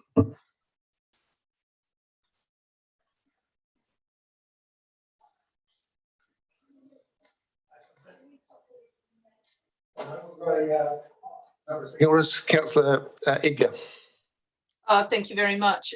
Yes, I think it's important to, there's been mention of Councillor Courtney, but I think, without speaking for him, but his concerns are not as much about himself. It's about A, the process, but B, ensuring that the businesses have had that engagement. So the businesses that may be immediately adjacent to it, having those discussions with Uniquely Nelson, and Mr. Gray has, of course, got his business working group as well.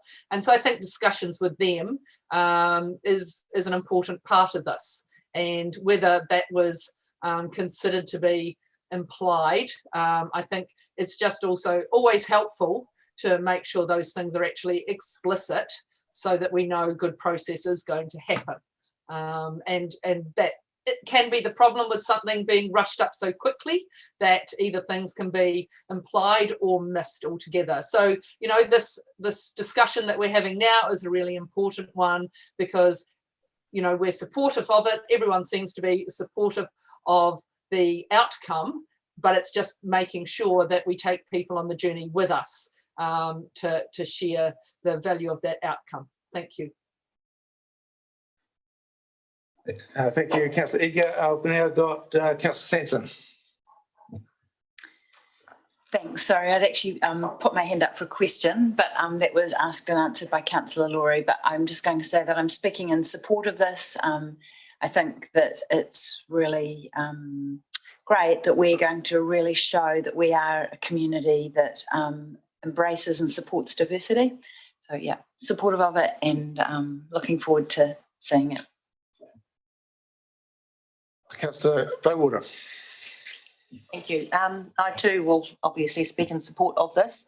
I have mentioned it before, and it's been mentioned by Councillor Brand, and it's also been mentioned by Councillor Edgar. It to me too is the process. And when you do something quickly, some people that want to be involved and have enthusiasm and a support of a project get missed. And that's been mentioned as well. So I don't think anyone in their right mind would be against this. I think that it is the great support of this room and of the community, except the community haven't been able to voice their support. So that's where I sit with that. I totally support, but it's the process, and also too, as I've said and has been mentioned before, bringing them along on the journey and letting everybody be involved so they too can have their moment of enthusiasm around what is going to be, I believe, everyone is going to enjoy the fact that we are acknowledging and we are bringing into our community people who perhaps in the past haven't been as involved as they should be and could be and will be. So I just like to acknowledge that this is a great thing that's being brought forward. Total support, just disappointed that it's been rushed to the point that the community haven't been able to show their support as well. Thank you. Anyone else wish to speak? I'll deal with the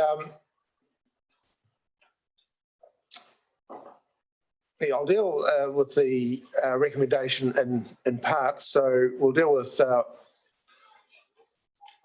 one, so that we receive the report. So I'll put those in favour of receiving the report. I'll put it, those in favour will say aye. Aye. Against. Number two is that we note the current testing and monitoring of the City Council water supply. I'll put that. Those in favour will say aye. Aye. Against, carried. And the last one is that we approve the installation of a Progress Pride design on a Central City raised courtesy crossing as a permanent feature. That's the recommendation, and I'll put it. Those in favour will say aye. Aye. Aye. Those against? No. Carried. One against. It's carried. Thank you very much. That will take a break. We'll come back, say 5 to 11.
Call the meeting back to order. Thanks very much for everyone returning to the table. Next item on the agenda is the infrastructure fees and charges, item 7. This is you, Mr. Levy. It's Margaret Parfitt in the main, so I'll have her present her report. Thank you.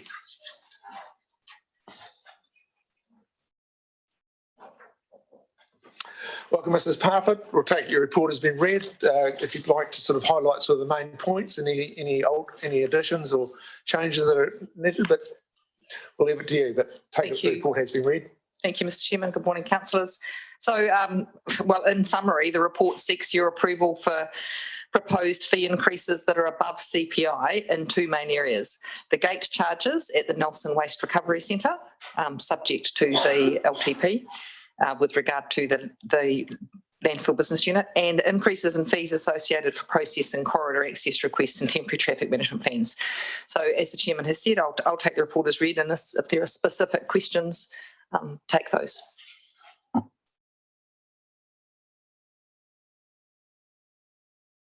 Questions came through prior to the meeting. It's basically the charges reflective of what the landfill business unit are charging, so that's what we're faced with. Right, there is no questions. Someone to move the recommendation. Thank you, Councillor Sanson. Seconded, Councillor Bowater. Open for debate or discussion. There being no debate, I'll put it. Those in favour will say aye. Aye. Against? Carried.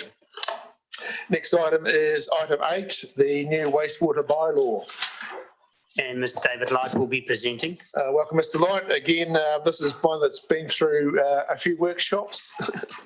We're well familiar with it. But take it the report has been read. Anything you wish to highlight or add? I've got a little tell the story if you'd like me to do that.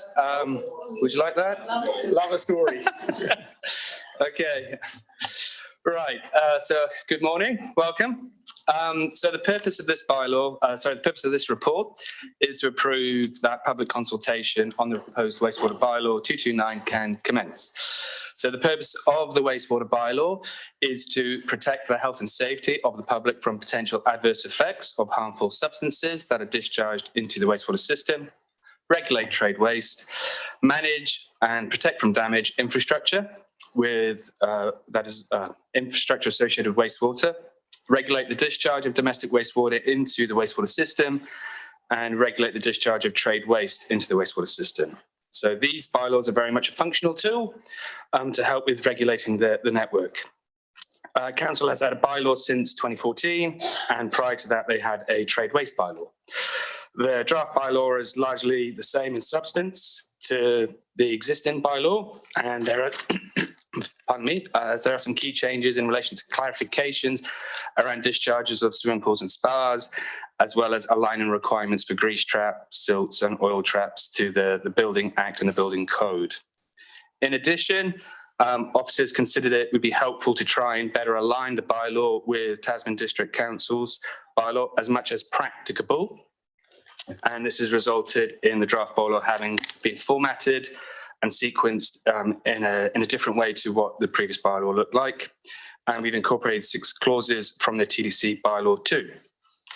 A workshop was held with councillors on the 15th of September last year to discuss a draft of the proposed new bylaw. On the basis of the committee approving the recommendations of this report, council shall undertake consultation with the community and the Ministry of Health over a 2-month period that will go through March and April. Hearings are planned in June, and officers will bring a deliberations report back to this committee in July, and then council would hopefully be adopting this bylaw in August. So that's just a brief summary of what the report is and what the bylaw is about. So I'm happy to take questions. Appreciate that. I have a question from Councillor Edgar. Thank you. Just wondering if you could just provide a little bit of further information on how you plan to publicise the bylaw and contacts with specific key users. So through the chair, that's a very good question. So we'll be putting it through our normal comms, and we've got Paul Shattuck involved in our engagement process. We'll be also writing letters to all people with trade waste permits, providing them with a copy and encouraging them to provide feedback as well. And we'll be writing to the Ministry of Health too on that aspect as well. Thank you. Yes, I think those letters are critically important to ensure there is that engagement. Thank you. Councillor Courtney. Thank you, Mr. Chair. Through to David. David, I'm delighted to see that you're collaborating or aligning your bylaws, several of them here today, with TDC. Is this something new?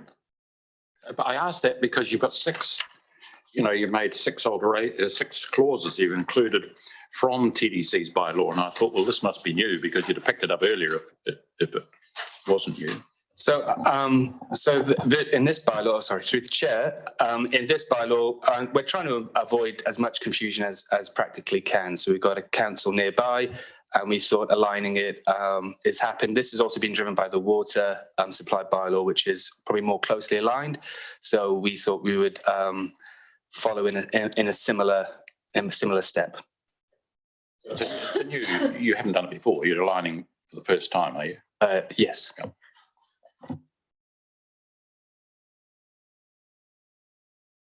Any other questions from councillors?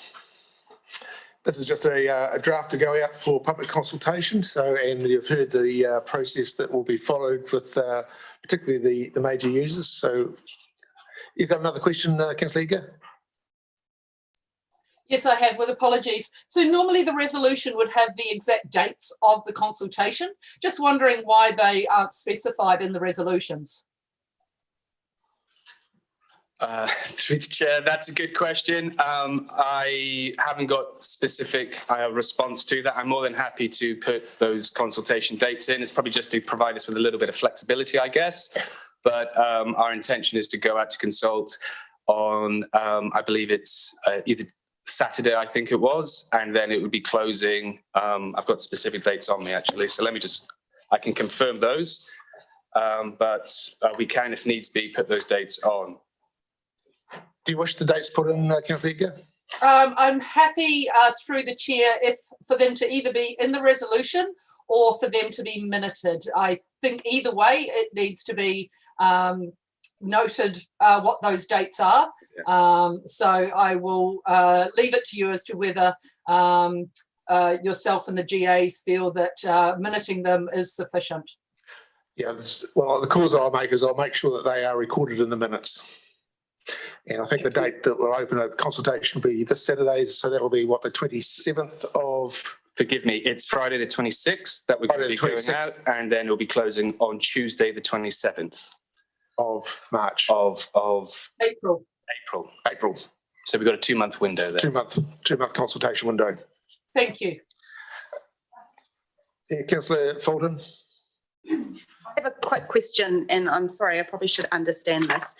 If in this bylaw it says that, so for example, with the swimming pool bit, it says no person may discharge water from a swimming pool into the wastewater system unless it complies, where would you expect it to be going if it wasn't going there? Like, so where are our rules around discharging onto land or discharging into our sewage system? Are they sitting alongside? Are there other bylaws where they sit alongside? So how do you address where people put it if they're not putting it there? So at the moment we wouldn't be encouraging them to put it down the stormwater system because they would need to follow the correct the RMA's aspect on that, the Nelson Plan's discharge requirements. So for us, the safest place is the wastewater network, but we expect them to meet certain requirements in that discharge, and which shouldn't be a challenge. So it shouldn't be a challenge. So I guess it's just important that we understand if someone isn't meeting these conditions, is there a risk then that they discharge it onto land, which we wouldn't want either? So how are you safeguarding discharge to land? So I guess we don't have the we don't have the ability to be seeing everyone's actions all the time. Yeah. So we can't pick up on every issue. So we're working on people acting in accordance with this. So Usually these things would be picked up probably by the community if they see changes happening in for example, the stormwater network and so, and we'd probably be picking it up as well through that process. So we would be reminding people of their obligations and what they should be doing. I think that's one of the key things that we need to be bringing to as part of the comms as well, is to say these are some key aspects you need to be doing. So that's covered off in comms. Okay, thank you. I think that does the questions. We have a recommendation there. So I'm looking for someone to move the recommendation. Moved by Councillor Neil Stevens, seconded by Councillor Courtney. Is there any debate? There being no debate, I'll put the recommendation. Those in favour will say aye. Aye. Against? Carried. Thank you very much. Next item is the proposal for the new water supply bylaw. I'd like to welcome Mr. Ruffle.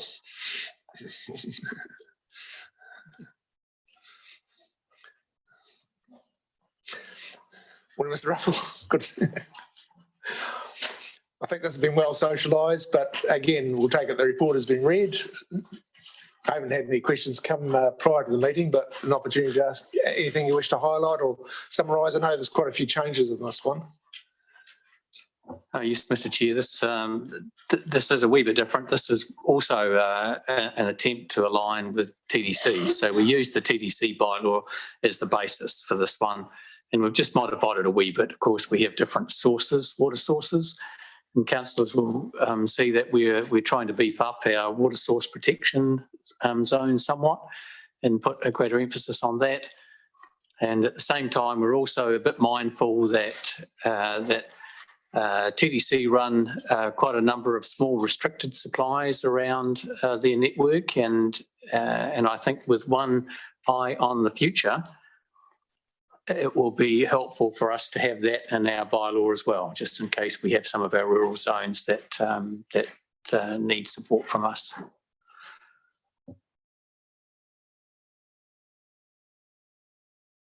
A question here from Councillor Edgar.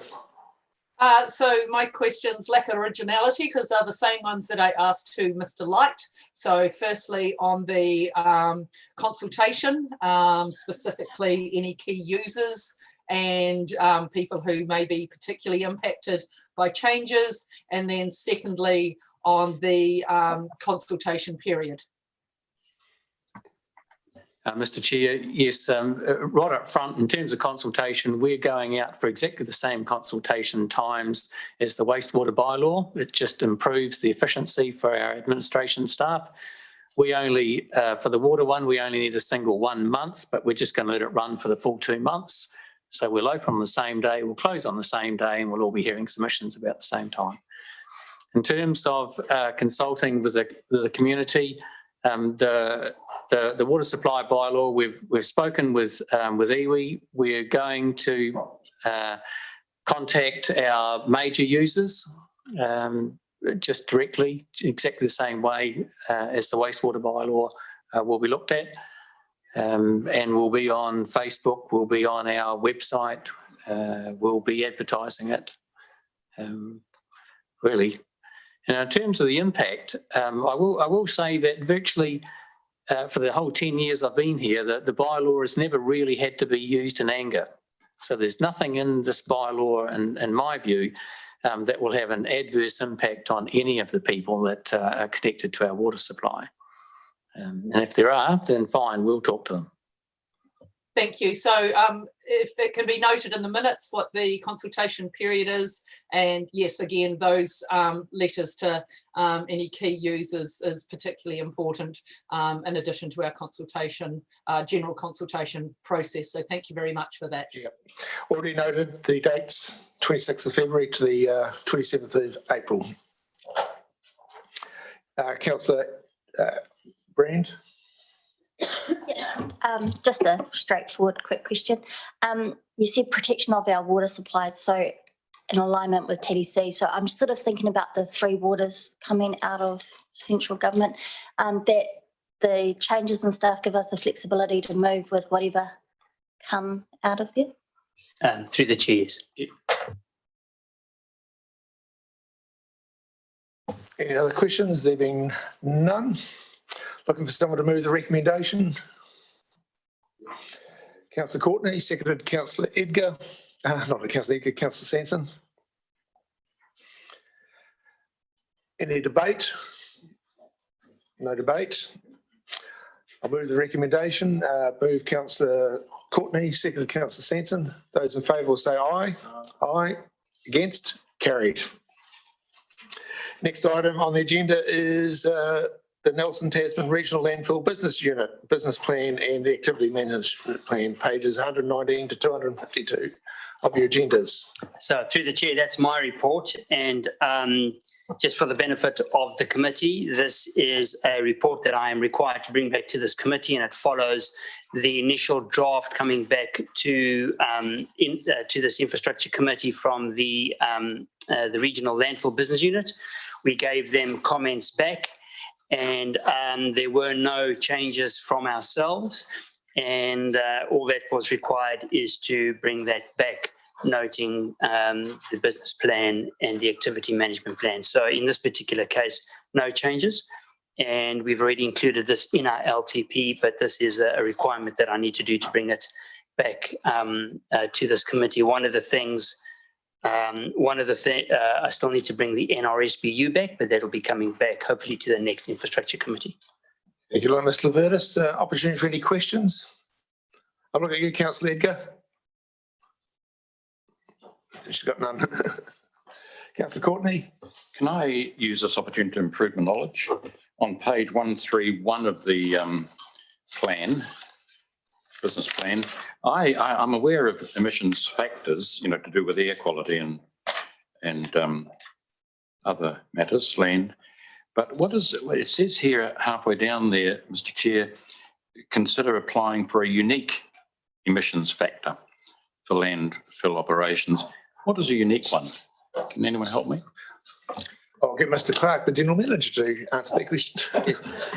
A unique emission factor is a factor you apply for if you are different than what's called the default factor. The default factor under the ETS is a number that central government essentially has decided for every tonne of waste that is discharged, there is a concomitant greenhouse gas emission from that. If you do something different in your landfill that could justify less emissions than that amount, then you apply for a unique emission factor, and it will allow you to get a lower rate per tonne of material in. So NTRLB has already applied for a UF, and we have received one. We have received one. It is currently moved from 1.19 tonnes of greenhouse gas per tonne of waste landfilled down to 0.885 tonnes of greenhouse gas per tonne of landfill. This year, we thought we would go backwards and our UF would actually get higher, and because our gas management system isn't managed by ourselves, it's managed by a third party, Pioneer Energy, and they put in a more efficient burner on the boiler, which uses less gas. So we therefore didn't use as much gas from the landfill this year as we would have done. That actually, we managed to counteract that by doing some boiler efficiency studies on the hospital boiler where the gas is used, and we managed to just sneak in back down to that 0.885. But a big proportion of this plan is focused on driving our emissions, our ETS liabilities down significantly from where they are at the present time. For answering that, and now you're here. I didn't realise you were here. This could take an hour. Oh, well, Kate, stop it. No, look, it was something to do with the price increase, I think. Yes, it was. On page 133, the 20% increase in the landfill charges, and you say in your plan here that 64% of it is increased due to waste and local disposal levies. Could you explain that? Yeah, so at the landfill, our operational charges are around about 20% of the charge of running the landfill. And there are other charges involved in running the landfill, which are, government or local levies that we have to pay, or the ETS liability that we incur. So The local disposal levy is a levy that the landfill essentially recoups money and then passes that money on to Nelson City Council and Tasman District Council for them running the solid waste management activities and assisting with that. There is what's called a waste minimisation levy, which is a central government levy, which is essentially at the present time is $10 per tonne of waste going to a Class 1 landfill. And that levy is going up over the next 4 years to $60 a tonne.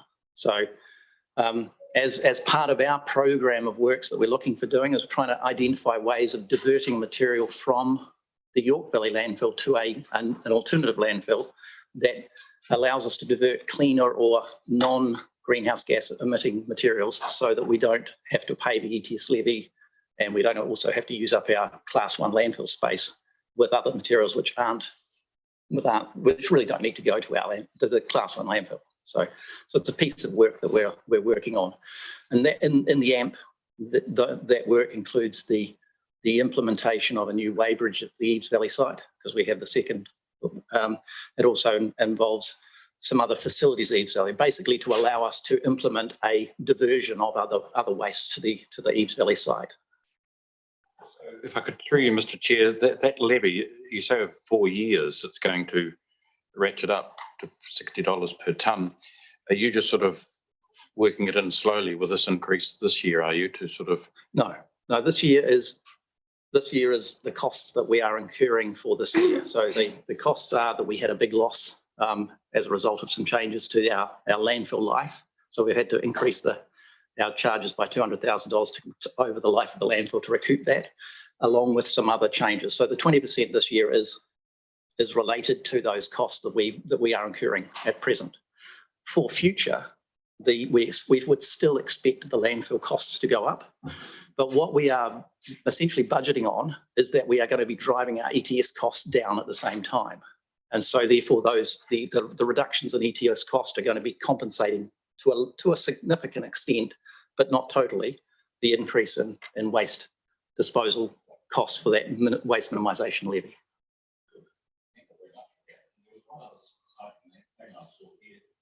One other exciting thing I saw here on page 136, Airspace Management. Now, that caught my attention. Sounds like good news to me. If the buttress is a success, are you progressing that? And now does that mean our life of our landfill there will be extended? Yeah, so the buttress is an idea that we've come up with, trying to essentially get more landfill volume, landfill mass, waste on the same landfill footprint.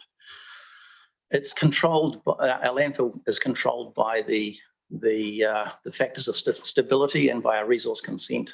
And in order to get a buttress to actually be effective, we would have to obviously do the design, get the factors of stability correct, and then apply to the Nelson City Council compliance arm for there's not a variation to the consent. I don't believe it requires that under the planning rules. It requires us to get permission essentially from the divisional manager of compliance. That is by no means a certainty. I mean, there's a process that we have to go through to get this. And we are at the present time still investigating, looking at all the geotechnical considerations around that to understand the stability of that material if we put an earth bund in front. The reason for this project is that the landfill life is quite a lot shorter than we were expecting a few years ago. And obviously, if we don't manage to increase the capacity we have, we'll have to go for a new landfill consent, either at York or somewhere else. And that'll obviously cost us a lot of money as well. So the idea was to try and maximise the life of our current landfill. In the event that the buttress doesn't go ahead or isn't feasible, then there are some other things that we can do. Obviously, diverting some material will give us a slight increase in landfill life. Increase in compaction ratios on the landfill would also increase the life slightly. And changing the way we operate the landfill to rather than putting what we call cover material or daily cover material on, which is dirt, we're actually changing to a much smaller or much less volumetric way of doing that daily cover. So there are some other options, but none of them will give us any really significant gains. They'll give us an extra year or something rather than many years. So you are optimistic through you, Mr Chair, about the buttress. I am optimistic that it's technically feasible. I'm not entirely optimistic about the budgets being maintained. I think that we'll find that there's a lot more complexity than our initial estimates were suggesting. Councillor Courtney, Councillor Fulton, you had a question? Yes, thank you. Through the chair, I have a question on page 1 through 6 of our agenda on sections 11 and 13. And it relates as well to Councillor Courtney's question around the unique emissions factors. In terms of the hospital, is it exclusively using methane to heat? So No. does it use coal as well? So at the hospital at the present time, they have 3 boilers. Yep. One of those boilers is a biogas or a landfill gas boiler, and 2 of them are coal boilers. Under normal circumstances, they'll have the landfill gas boiler running the primary duty, and they'll have a secondary boiler running at the minimum rate that they can run it, so that they can maintain an emergency supply in the event that there was something to go wrong with the landfill gas boiler.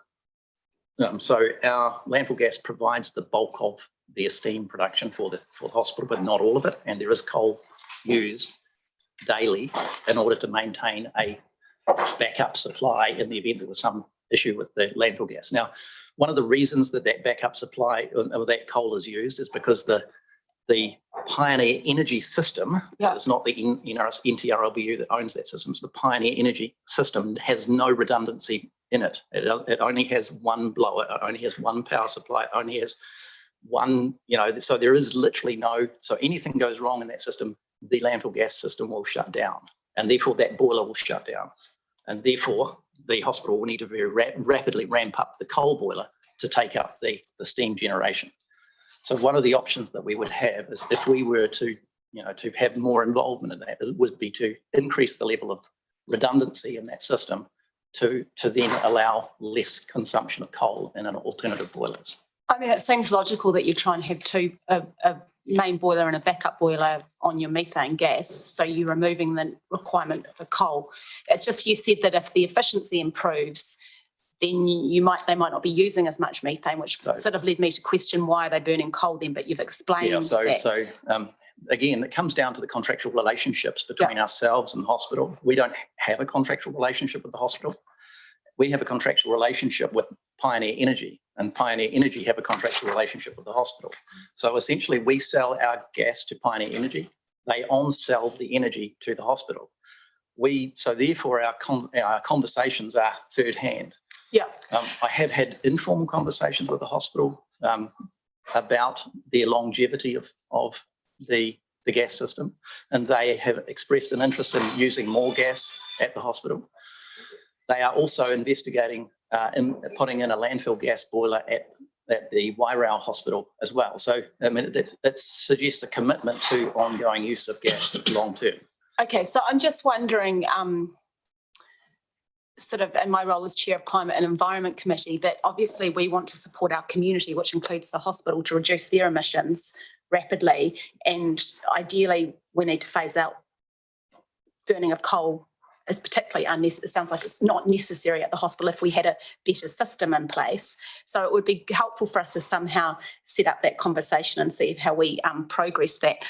I do have a second question. Ideally, we shouldn't be burning coal, but burning methane still produces carbon dioxide. So have you done the calculations on, you've got an emissions reduction from diverting your methane, but you've still got emissions of carbon dioxide, which is a less heating gas, but it lasts longer. So have we got some calculations on the emissions release of carbon dioxide as a result of burning the methane? Yes, I totally understand your point. Carbon dioxide release from the landfill is not considered a greenhouse gas.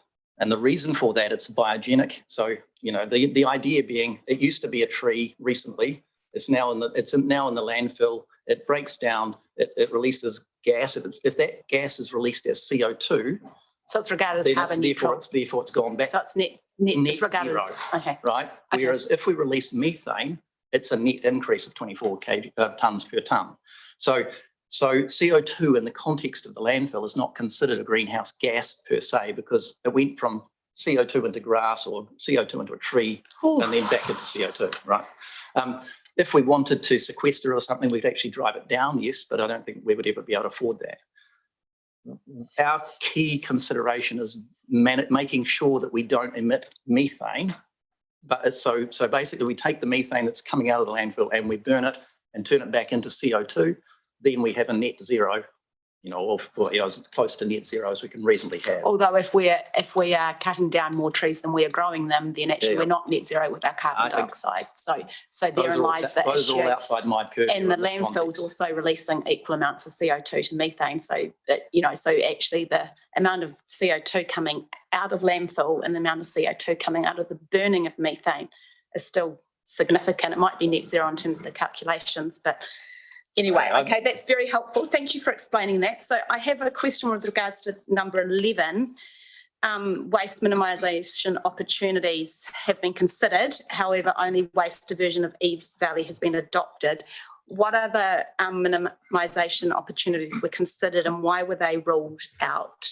Okay, so you need to remember the context of Nelson Tasman Regional Landfill Business Unit. Waste minimisation is not our activity. We take waste and we landfill it. We work with the Nelson City Council and Tasman District Council solid waste staff to try and understand and influence waste minimisation activities from the two councils. Yeah. So we, the NTRLBU, have sent some messages to Nelson City Council and Tasman District Council that we believe that organic waste are and construction and other clean material debris are our focus points. Mm-hmm.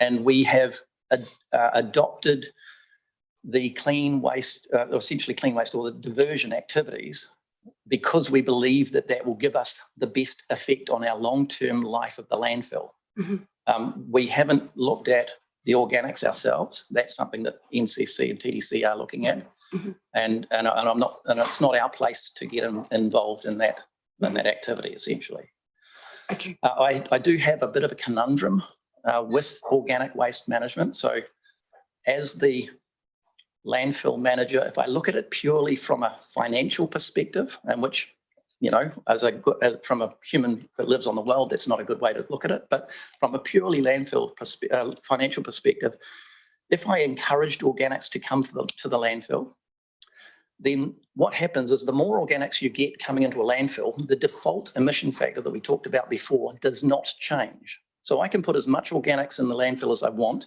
but it will stay at 1.19 kgs of methane, or ETS credits per tonne of waste.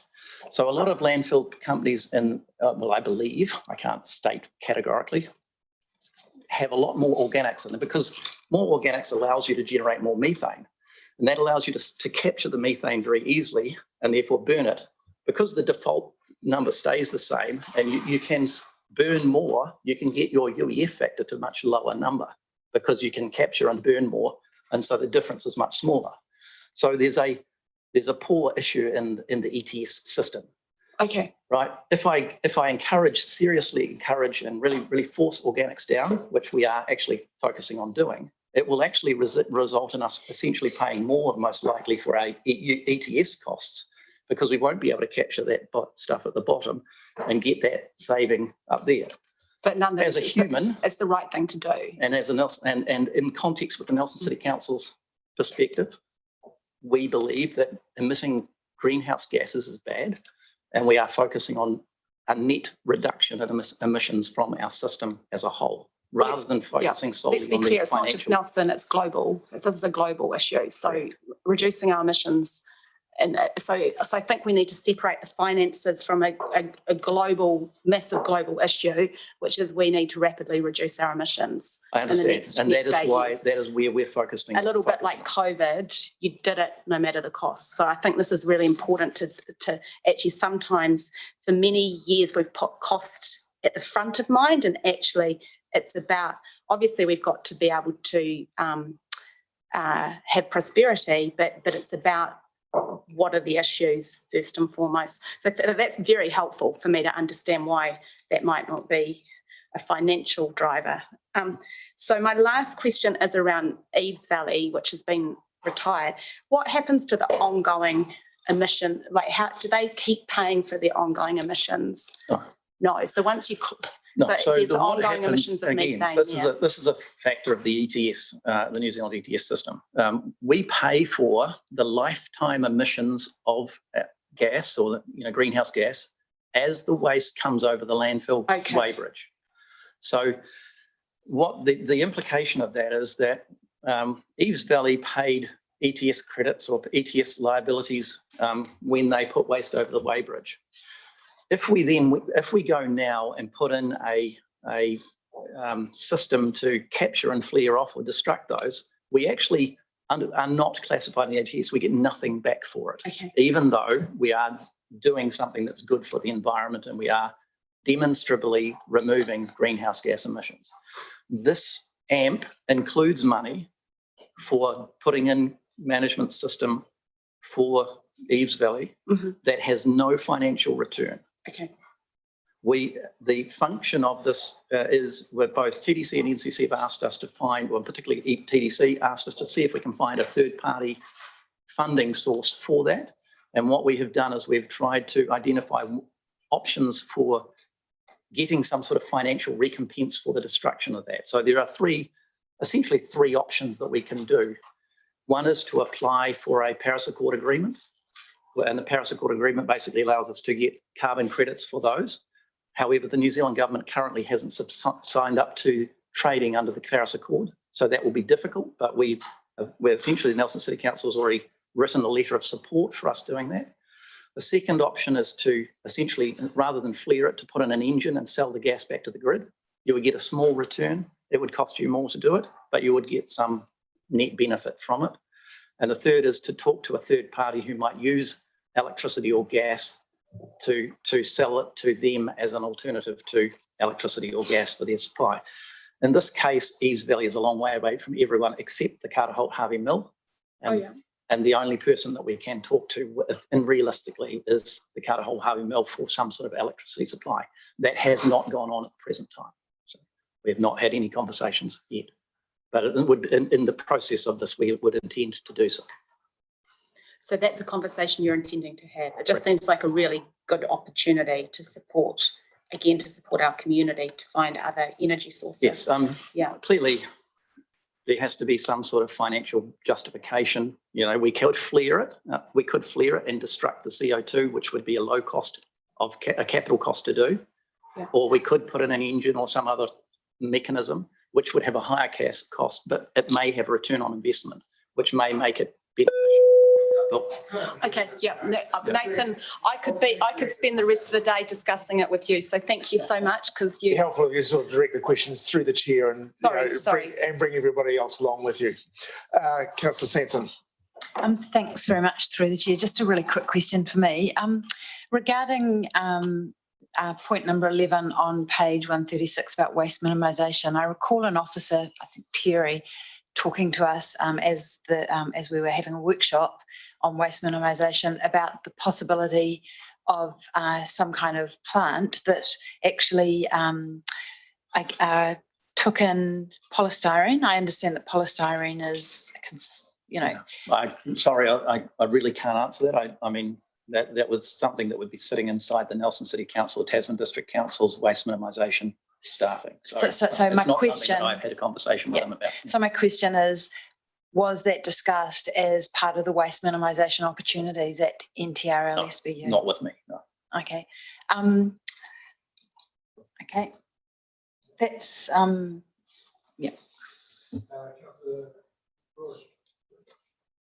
Thanks, Mr. Chairman.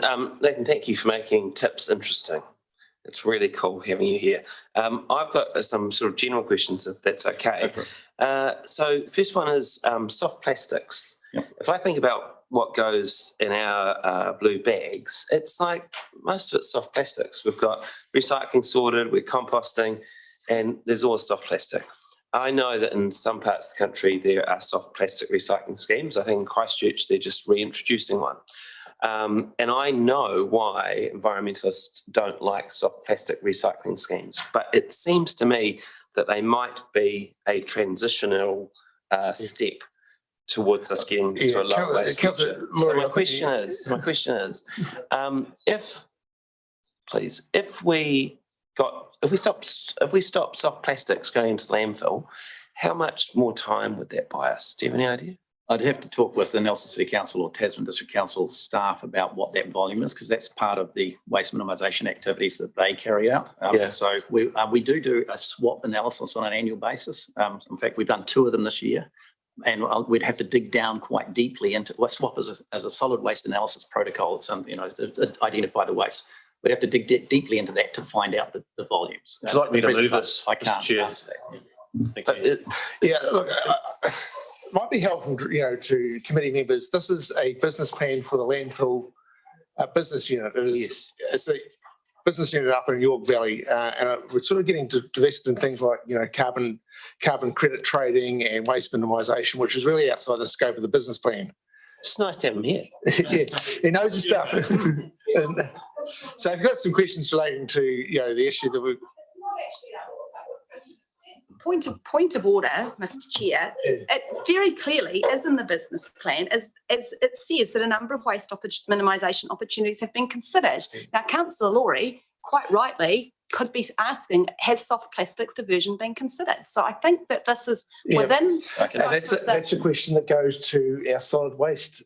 And that is the waste minimisation. That is the issue with this whole process, is that we have 2 separate organisations which aren't talking enough to each other. But the business today is receiving and adopting the business plan for the landfill business unit. So we can focus on that. Any questions there? Well, my next question was going to be about doggy do bags, but I'll save that for another time. Yeah. Okay, it's been moved by Councillor Skinner. That's what I'm talking about. Are there any other questions? No other questions? It's been moved by Councillor Skinner. Someone to second the recommendation, Councillor Brand. Any discussion or debate? Thank you. We're in debate. Yeah, I'm debating. I think, Nathan, you have a wealth of knowledge. I think that we have tremendous opportunities if we combine our thinking between Tasman, Nelson and the landfill business unit, and really think about how we tackle waste minimisation and reducing our greenhouse gas emissions seriously and sincerely. And it is a complicated system, and I appreciate that, but it doesn't need to be so complicated. And this is the frustration. We have part of waste minimisation in this business unit business plan, and we have part of waste minimisation sitting out of it, and hence the reason why we don't seem to be able to progress a lot of initiatives which we'd like to progress. I find that tremendously frustrating, and I think there's probably other councillors in the room who might equally be frustrated, because we should be doing far more in the waste minimisation realm than we are. We've got some fantastic stuff happening, and I'm looking forward to more conversations about it. But I really do think that it would be great if we had more conversations, brainstorming, collaboration, and supported our landfill business unit to be really thinking about how they can play a role in reducing waste in our community and reducing our greenhouse gas emissions. Councillor Edgar. Yes, thank you. So just further on the waste minimisation discussion. So the councils together, both councils, which includes all the members of the NTRLBU, the Landfill Business Unit, consulted on and reviewed and signed off the Joint Waste Management and Minimisation Plan. And that plan is a key document for the landfill. That feeds into the landfill business unit as well. So I don't necessarily think there is a lack of feed-in. Look, due deference, the Waste Management Minimisation Plan was signed off in 2019. It's now 2021. And so, yes, there's always new ideas that come up and new opportunities. We've had discussions with new technology that comes up since that document was signed off. And I think it probably some of these discussions just reflect that some of these are newer things that aren't necessarily in that plan. Now, I believe that's reviewed every 3 years. So it's making sure that we probably capture these discussions, capture the technology, the new ideas, to ensure that when we're reviewing the plan, that those ideas are feeding into it. Thank you. Councillor Inca, any other debate? There being none, it's been moved by Councillor Skinner, seconded by Councillor Brand. That's the recommendation. I'll put it. Those in favour will say aye. Against? Carried. Last item is the Infrastructure Quarterly Report. Welcome, Ms Plum, Mr Light, Mrs Parfitt. This is pages 253 to 316 of your agendas.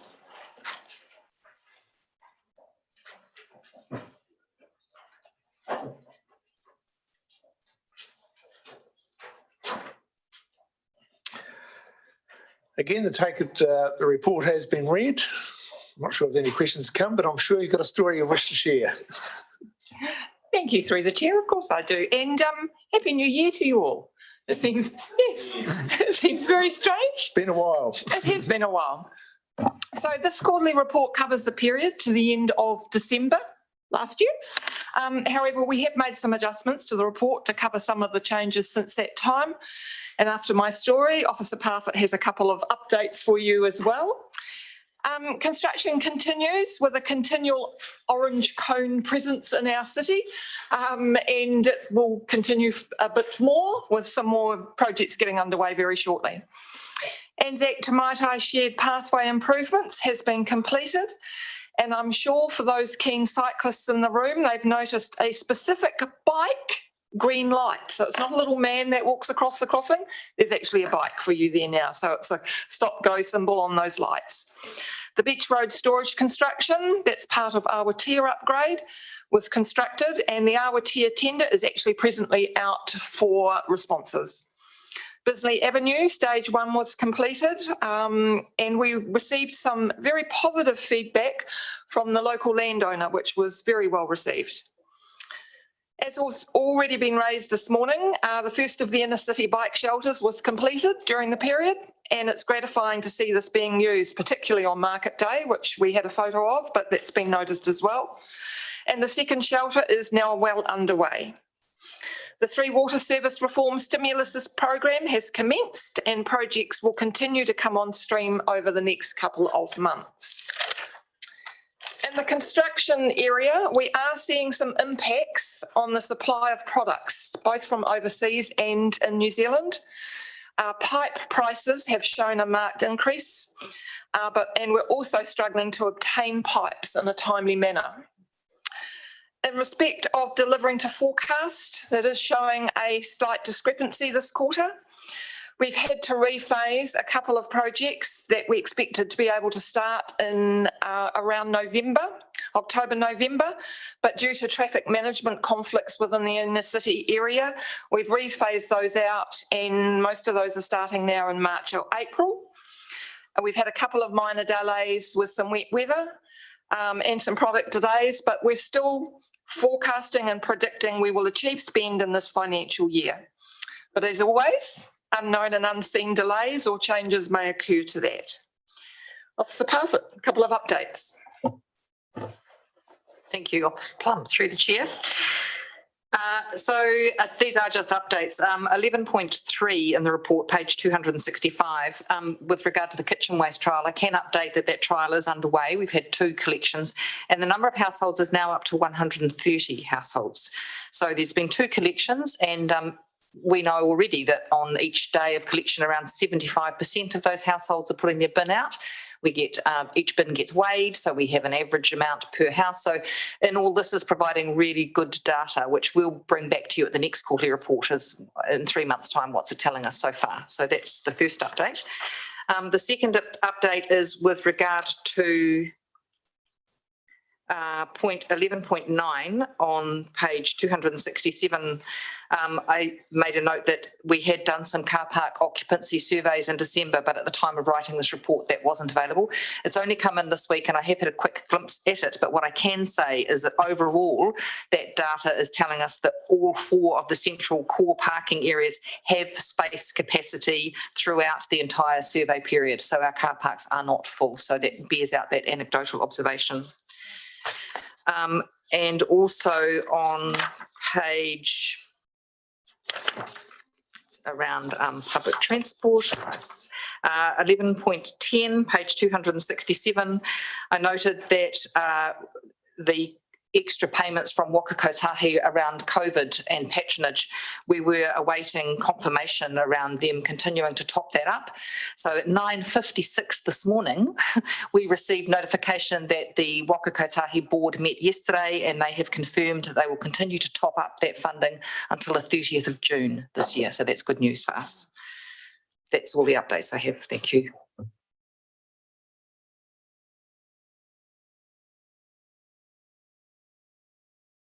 Opportunity for any questions. Councillor Courtney. Thank you. Through you, Mr. Chair, to Marg.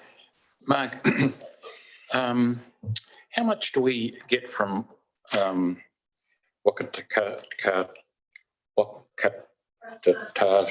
Tatahi in the way of funding for our bus services? What is their percentage that they give us? So through the chair, it's the standard financial assistance rate of 51%. 51%. Unless it's super gold, and super gold cards are 100%. Thank you. Off peak travel. Are our, excuse me, Mr. Chair, through you, are our bus drivers on our bus service wearing masks still? Through the chair, yes, they are, unless they have a medical exemption, and they are required to produce a medical certificate to their employer if they're not wearing a mask. And are the buses being sanitised between trips? Through the chair, yes, they are. Every time a bus pulls into the depot here, it has a sanitised using the approved COVID cleaning procedures process. They wipe down all high touch buttons and so on. And that's also, the cost of that is also being met by Waka Kotahi. It's amazing. That's settled a few of my emails that I've got to answer, about 3 of them actually. Thank you for that, Marg. There was another one here somewhere. Parking meters. Do you think, it's been suggested to me that the public needs to have a re-education of the use of our parking meters? And what prompted me to ask you that question was when I read in your report that people paying by cash has gone up significantly this quarter.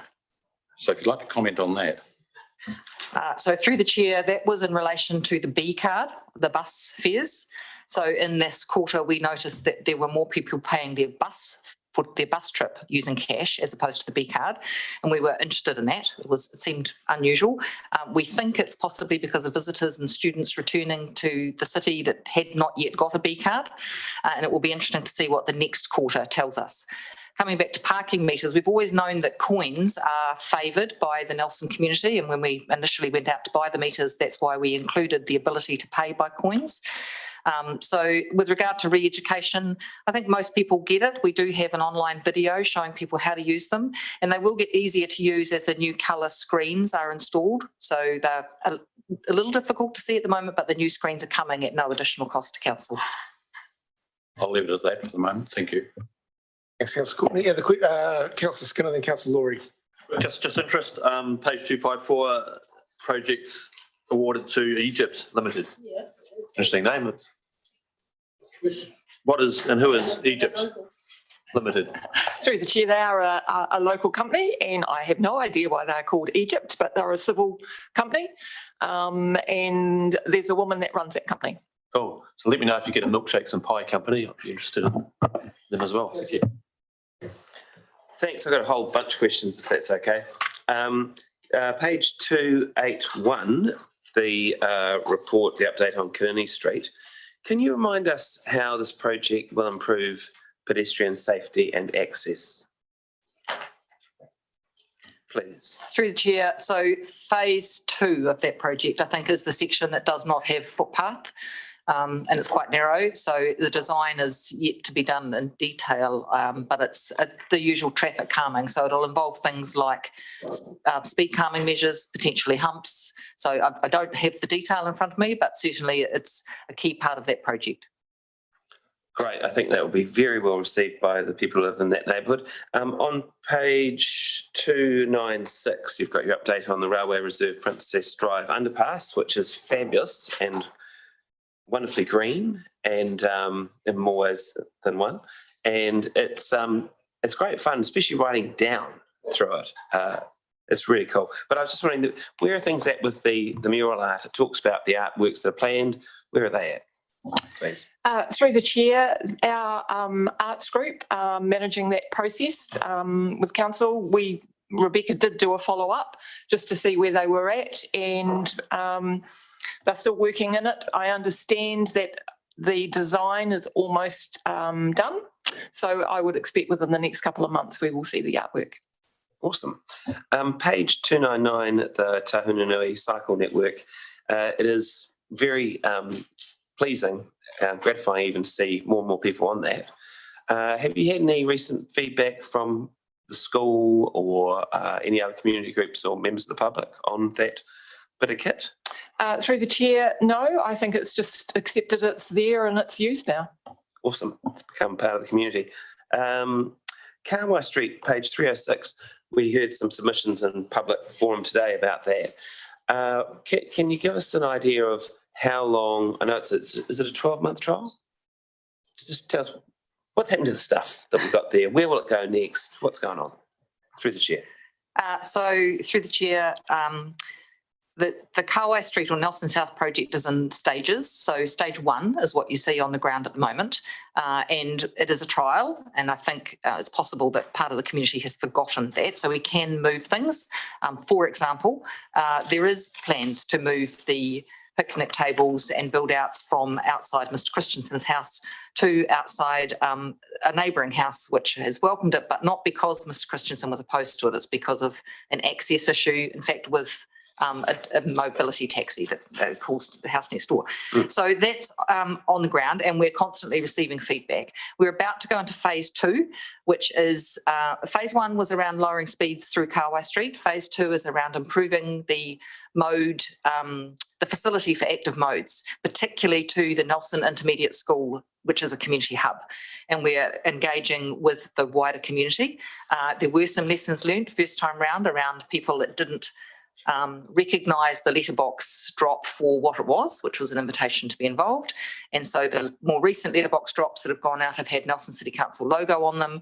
They have been delivered by hand in many cases. There are posters going up in the streets. So there will be, it will be very hard to miss the next design meeting, which is being held at Nelson Intermediate on the 4th of March. Very good. And that's how we can improve those corridors from the Railway Reserve through to Pāhia Street. Your question around how long the kit stays in place, we don't have to take it away at the end of the year. And I think in many ways it would be a shame to do that, but we can change it as our budgets allow. So the kit is there because it's temporary and can be changed while we trial concepts, and rather than pouring concrete. And we do have money in the long-term plan in future years to make the proven successful concept, whatever that might look like, permanent. So great. You might be interested to know through the chair, I ran into Hugh Gully the other day. For 12 years, he was the principal at Nelson Intermediate, and he'd been up having a look, and he gave it 2 big thumbs up. He thought it looked terrific.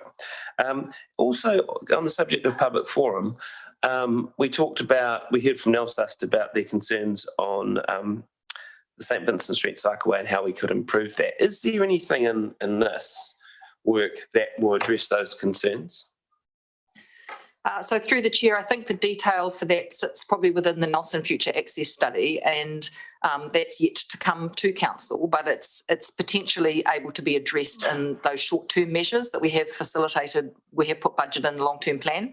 I will say why they're not there now when they were first talked about was not so much about pushback as a safety audit was done that showed that if you're going to give cyclists priority on the St Vincent Street dual directional pathway, you needed platforms on the side streets, otherwise it was unsafe. And at the time of building the St Vincent Street project, there was not sufficient budget to put those platforms in, so cyclists did not get priority, but that does not mean we can't address it going forward. Sounds great. And just ask for a question from me. When do you think we'll know what we're doing in terms of the Nelson Future Access Study and St Vincent Street and the cycleway? Through the chair, I think there's a report coming to council in May. Correct me if I'm wrong. Can't wait. Thanks very much. Mr. Chair, I'm happy to move that we receive the report. That's fine. We've got a list of questions here. We've got Councillor Brand and Councillor Edgar. Thank you, through the chair. I'm happy to second that we received the report. My questions, Councillor Laurie sort of touched on, so through the chair, I just want to follow up on the Kanini Street, Mount Street. Is that a co-creation with the residents in the area because of how tight and narrow those streets are and about what happens in there when you talked before about the street calming measures? Is that a co-creation with the residents? Through the chair, it's not as community-led as what we're seeing in Kawa Street, but we would encourage input from residents. We've already had some input from residents who presented to this council's public forum about what they'd like to see. I would have to go back to the project manager on what the communications plan is on that. It's not in the immediate future though, it's stage 2. Okay, and thank you, through the chair. My second question again is around Kawai Street. I did get a lot of feedback from many of the residents in Kawai Street South, which were quite positive about the changes, and I did feed that back through the group manager of infrastructure. So you had that for record. But this morning's presentation, and this is one thing that has come up to me now about 5-6 times by different people, is the full stop signs. It creates the confusion because the road rules indicate that you give way to a particular, but if everyone's on a stop sign, then that's sending the message about who has the priority of the moving from the give way. So this morning, the 2 of the presenters talked about that, and one suggested that maybe give way signs. So is that possible? When you said that some of the things can be tweaked, is that something that can be looked at? So through the chair, the 4-way stop signs are not common in New Zealand, but it's not the only one in New Zealand, and there's one in Christchurch that's been there about 15 years. They are recognised, and if you know your road rules, they shouldn't be confusing. I appreciate that they're a change and people aren't sure about who goes first, but it's simply the right-hand rule. And if you're still not sure, I'd have to say confusion creates caution, and that's safety. So you make eye contact with the other drivers, and I've watched people do it. They wave and, well, you go first, you know, and they actually interact with one another, and it's kind of cool. If you put 2 of those streets on the stop and 2 on a give way, I think it's more confusing because it's, well, is it the right-hand rule here? We have intersections with stops and give ways, and people hate them, Sovereign Street, Weaker Street, because they don't know who goes first. So the 4-way stop is in place. It's part of the trial. So if it's proven to be unsafe, we would be cognizant of that and we would change something. At the moment, it's confusing, but that doesn't make it unsafe. Okay, thank you. And just my last, I don't know if it's a question or a point, but some of the feedback from the people in the Kawai Street area is that with the changes, they've appreciated them. They think they're great. They're achieving what they set out to achieve. Just in the evening, what they have found is that people will take, you know, it's like water. It finds the quickest point through to whatever it's to get to the end on a hill. So the, I don't want to define them as boy races because I think that's not the correct term, but they say that they still have some of those issues. Has that been fed back to the staff from those residents? Through the chair, are you talking about erratic, unsafe driving or through traffic volume? No, it's erratic. It's more in the evenings once the schools are closed and so the school kids aren't around. However, it's like anybody, you'll find a dog leg to get to where you want to go regardless of what's in the way. You just make adjustments. And some of the residents in that area have fed back to me that what they have noticed is an uptake in more of the speeding and the other behaviours that they were trying to deter has now progressed onto other streets. Surrounding streets. Okay, now I understand you. We do, through the chair, we do have lots of tubes out and we're doing monitoring. So we know on Carway Street that speed has dropped by 20%. The average speed is 20% lower, and the volume of traffic going through Carway Street is 30% lower. So there has been a deterrent to the rat running. The four-way stop sign on Te Kuka Street is also a deterrent because that used to be a straight run down the hill. So that's also a deterrent. But we have yet, the modelling and the counts are for the entire area. So they are capturing Boundary Road, Te Pahi Street. And this is a key question, is if you do something here, what's the knock-on effect? And that's part of our monitoring. So we want to hear that feedback from people. And it's part of a much bigger picture. If you traffic calm one area, where does that traffic go? Our goal is to have the right traffic on the right road. Right. So just to be clear, those people haven't fed that back into you yet? Today was the first time I had heard of wheelies. I think Mr. Christensen referred to drivers doing wheelies on the speed humps. That's the first I had heard of that. If there's excessive speed, we'll pick that up through our speed counts. But we get unsafe and inappropriate driving across our entire city 24/7. It's just part of life. Unfortunately, there'll be a minority of people that do that. Yep, no, thank you. Yeah. Just on those four-way stops, I'm not sure many people are familiar with Renew and Rata Street in Riccarton, 3Rs. That's one that's been in place probably for more than, well, it was there when I was living down there, so that's more than 22 years ago it's been in place, and it's still there. And I'm not sure how many drive in North America, but right throughout Canada and the United States, which are far more litigious societies than what we've got, that is the norm. There are four-way compulsory stops. In South Africa, Mr. Levertus tells me. Councillor Edgar. Yes, so I also just want to follow on from the questions raised by Councillor Brand. So the feedback I've received is that the four-way stop, there's two reactions. One, as Officer Parfitt said, is everyone gives way and, you know, you get that nice confusion factor as such. And the other one is that people just rip through and ignore it either way because they just sort of rely on other people giving way. And so, and I mean, I've seen that in action myself where they just, oh, well, you know, I'll just keep going. But I guess my question is around, you know, intersections aren't just for motorists, and intersections are also for cyclists and pedestrians wanting to use them. And a lot of younger pedestrians and cyclists don't necessarily know the road codes as well themselves. And so are we looking at the impacts of the four stops on pedestrians and not necessarily those walking with a parent? Not all children walk with parents or cycle. Yeah, so are we looking at any impacts on them? And, you know, is there a need for some enhanced communications just around how four stops work, both for the motorists, but also pedestrians and cyclists who use intersections too? Through the chair, that's not something we've been doing specifically, but there's no reason why we can't make sure that that message goes out through the Nelson Intermediate School newsletter. I mean, it's a road rule. I would hope that people understand it. They're not pedestrian crossings. The four-way stop by no way gives priority to a pedestrian. There are raised crossings on approach to all of the four stops, which will slow people down. But again, they're not zebra crossings. They're courtesy crossings. So we'd have to be very careful about what the message was. I wouldn't want to give a message that a four-way stop gives priority to a pedestrian. It's a stop sign for motorised vehicles. For cyclists, they should also stop.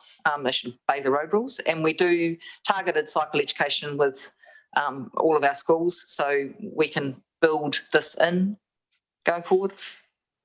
Yes, I wasn't suggesting pedestrians had a right of way or a crossing. It's more they need to know who to give way to.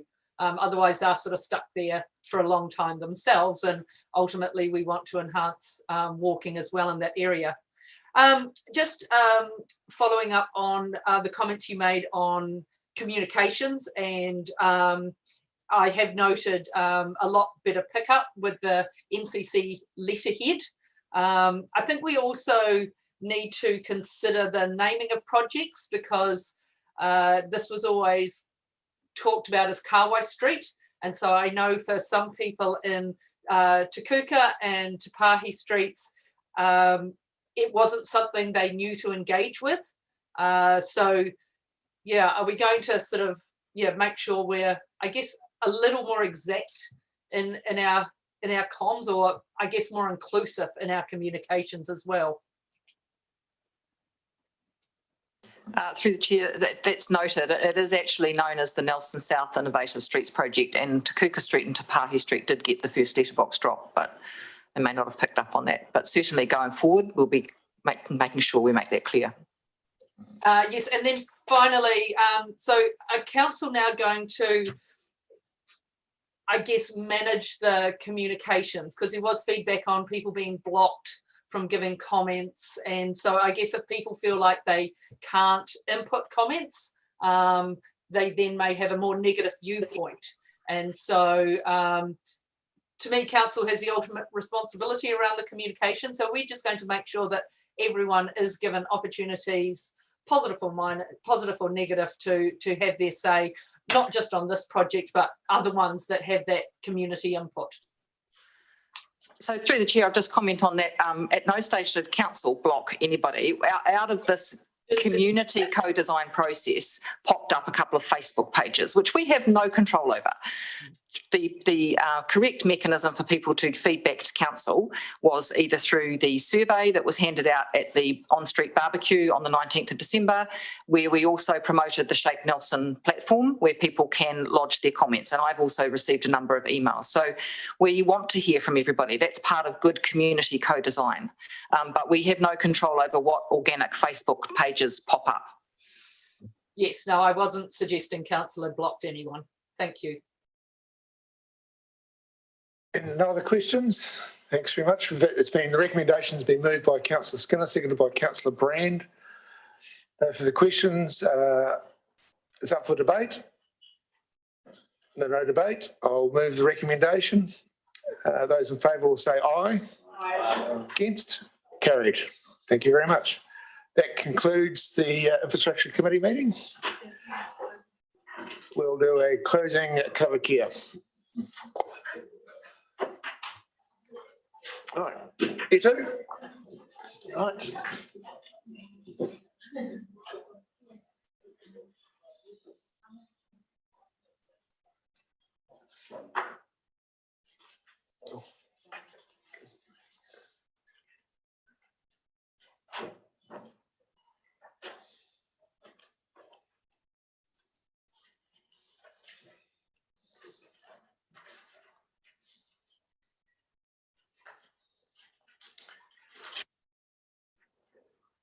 Ready? Kia mutu, ratu mahi, mo tēnei wā, nāki te tinga, mai atu katoa, o mātu hoa, o mātu huahana, o ki te awarangi. Thanks very much. Is it lunch? I don't.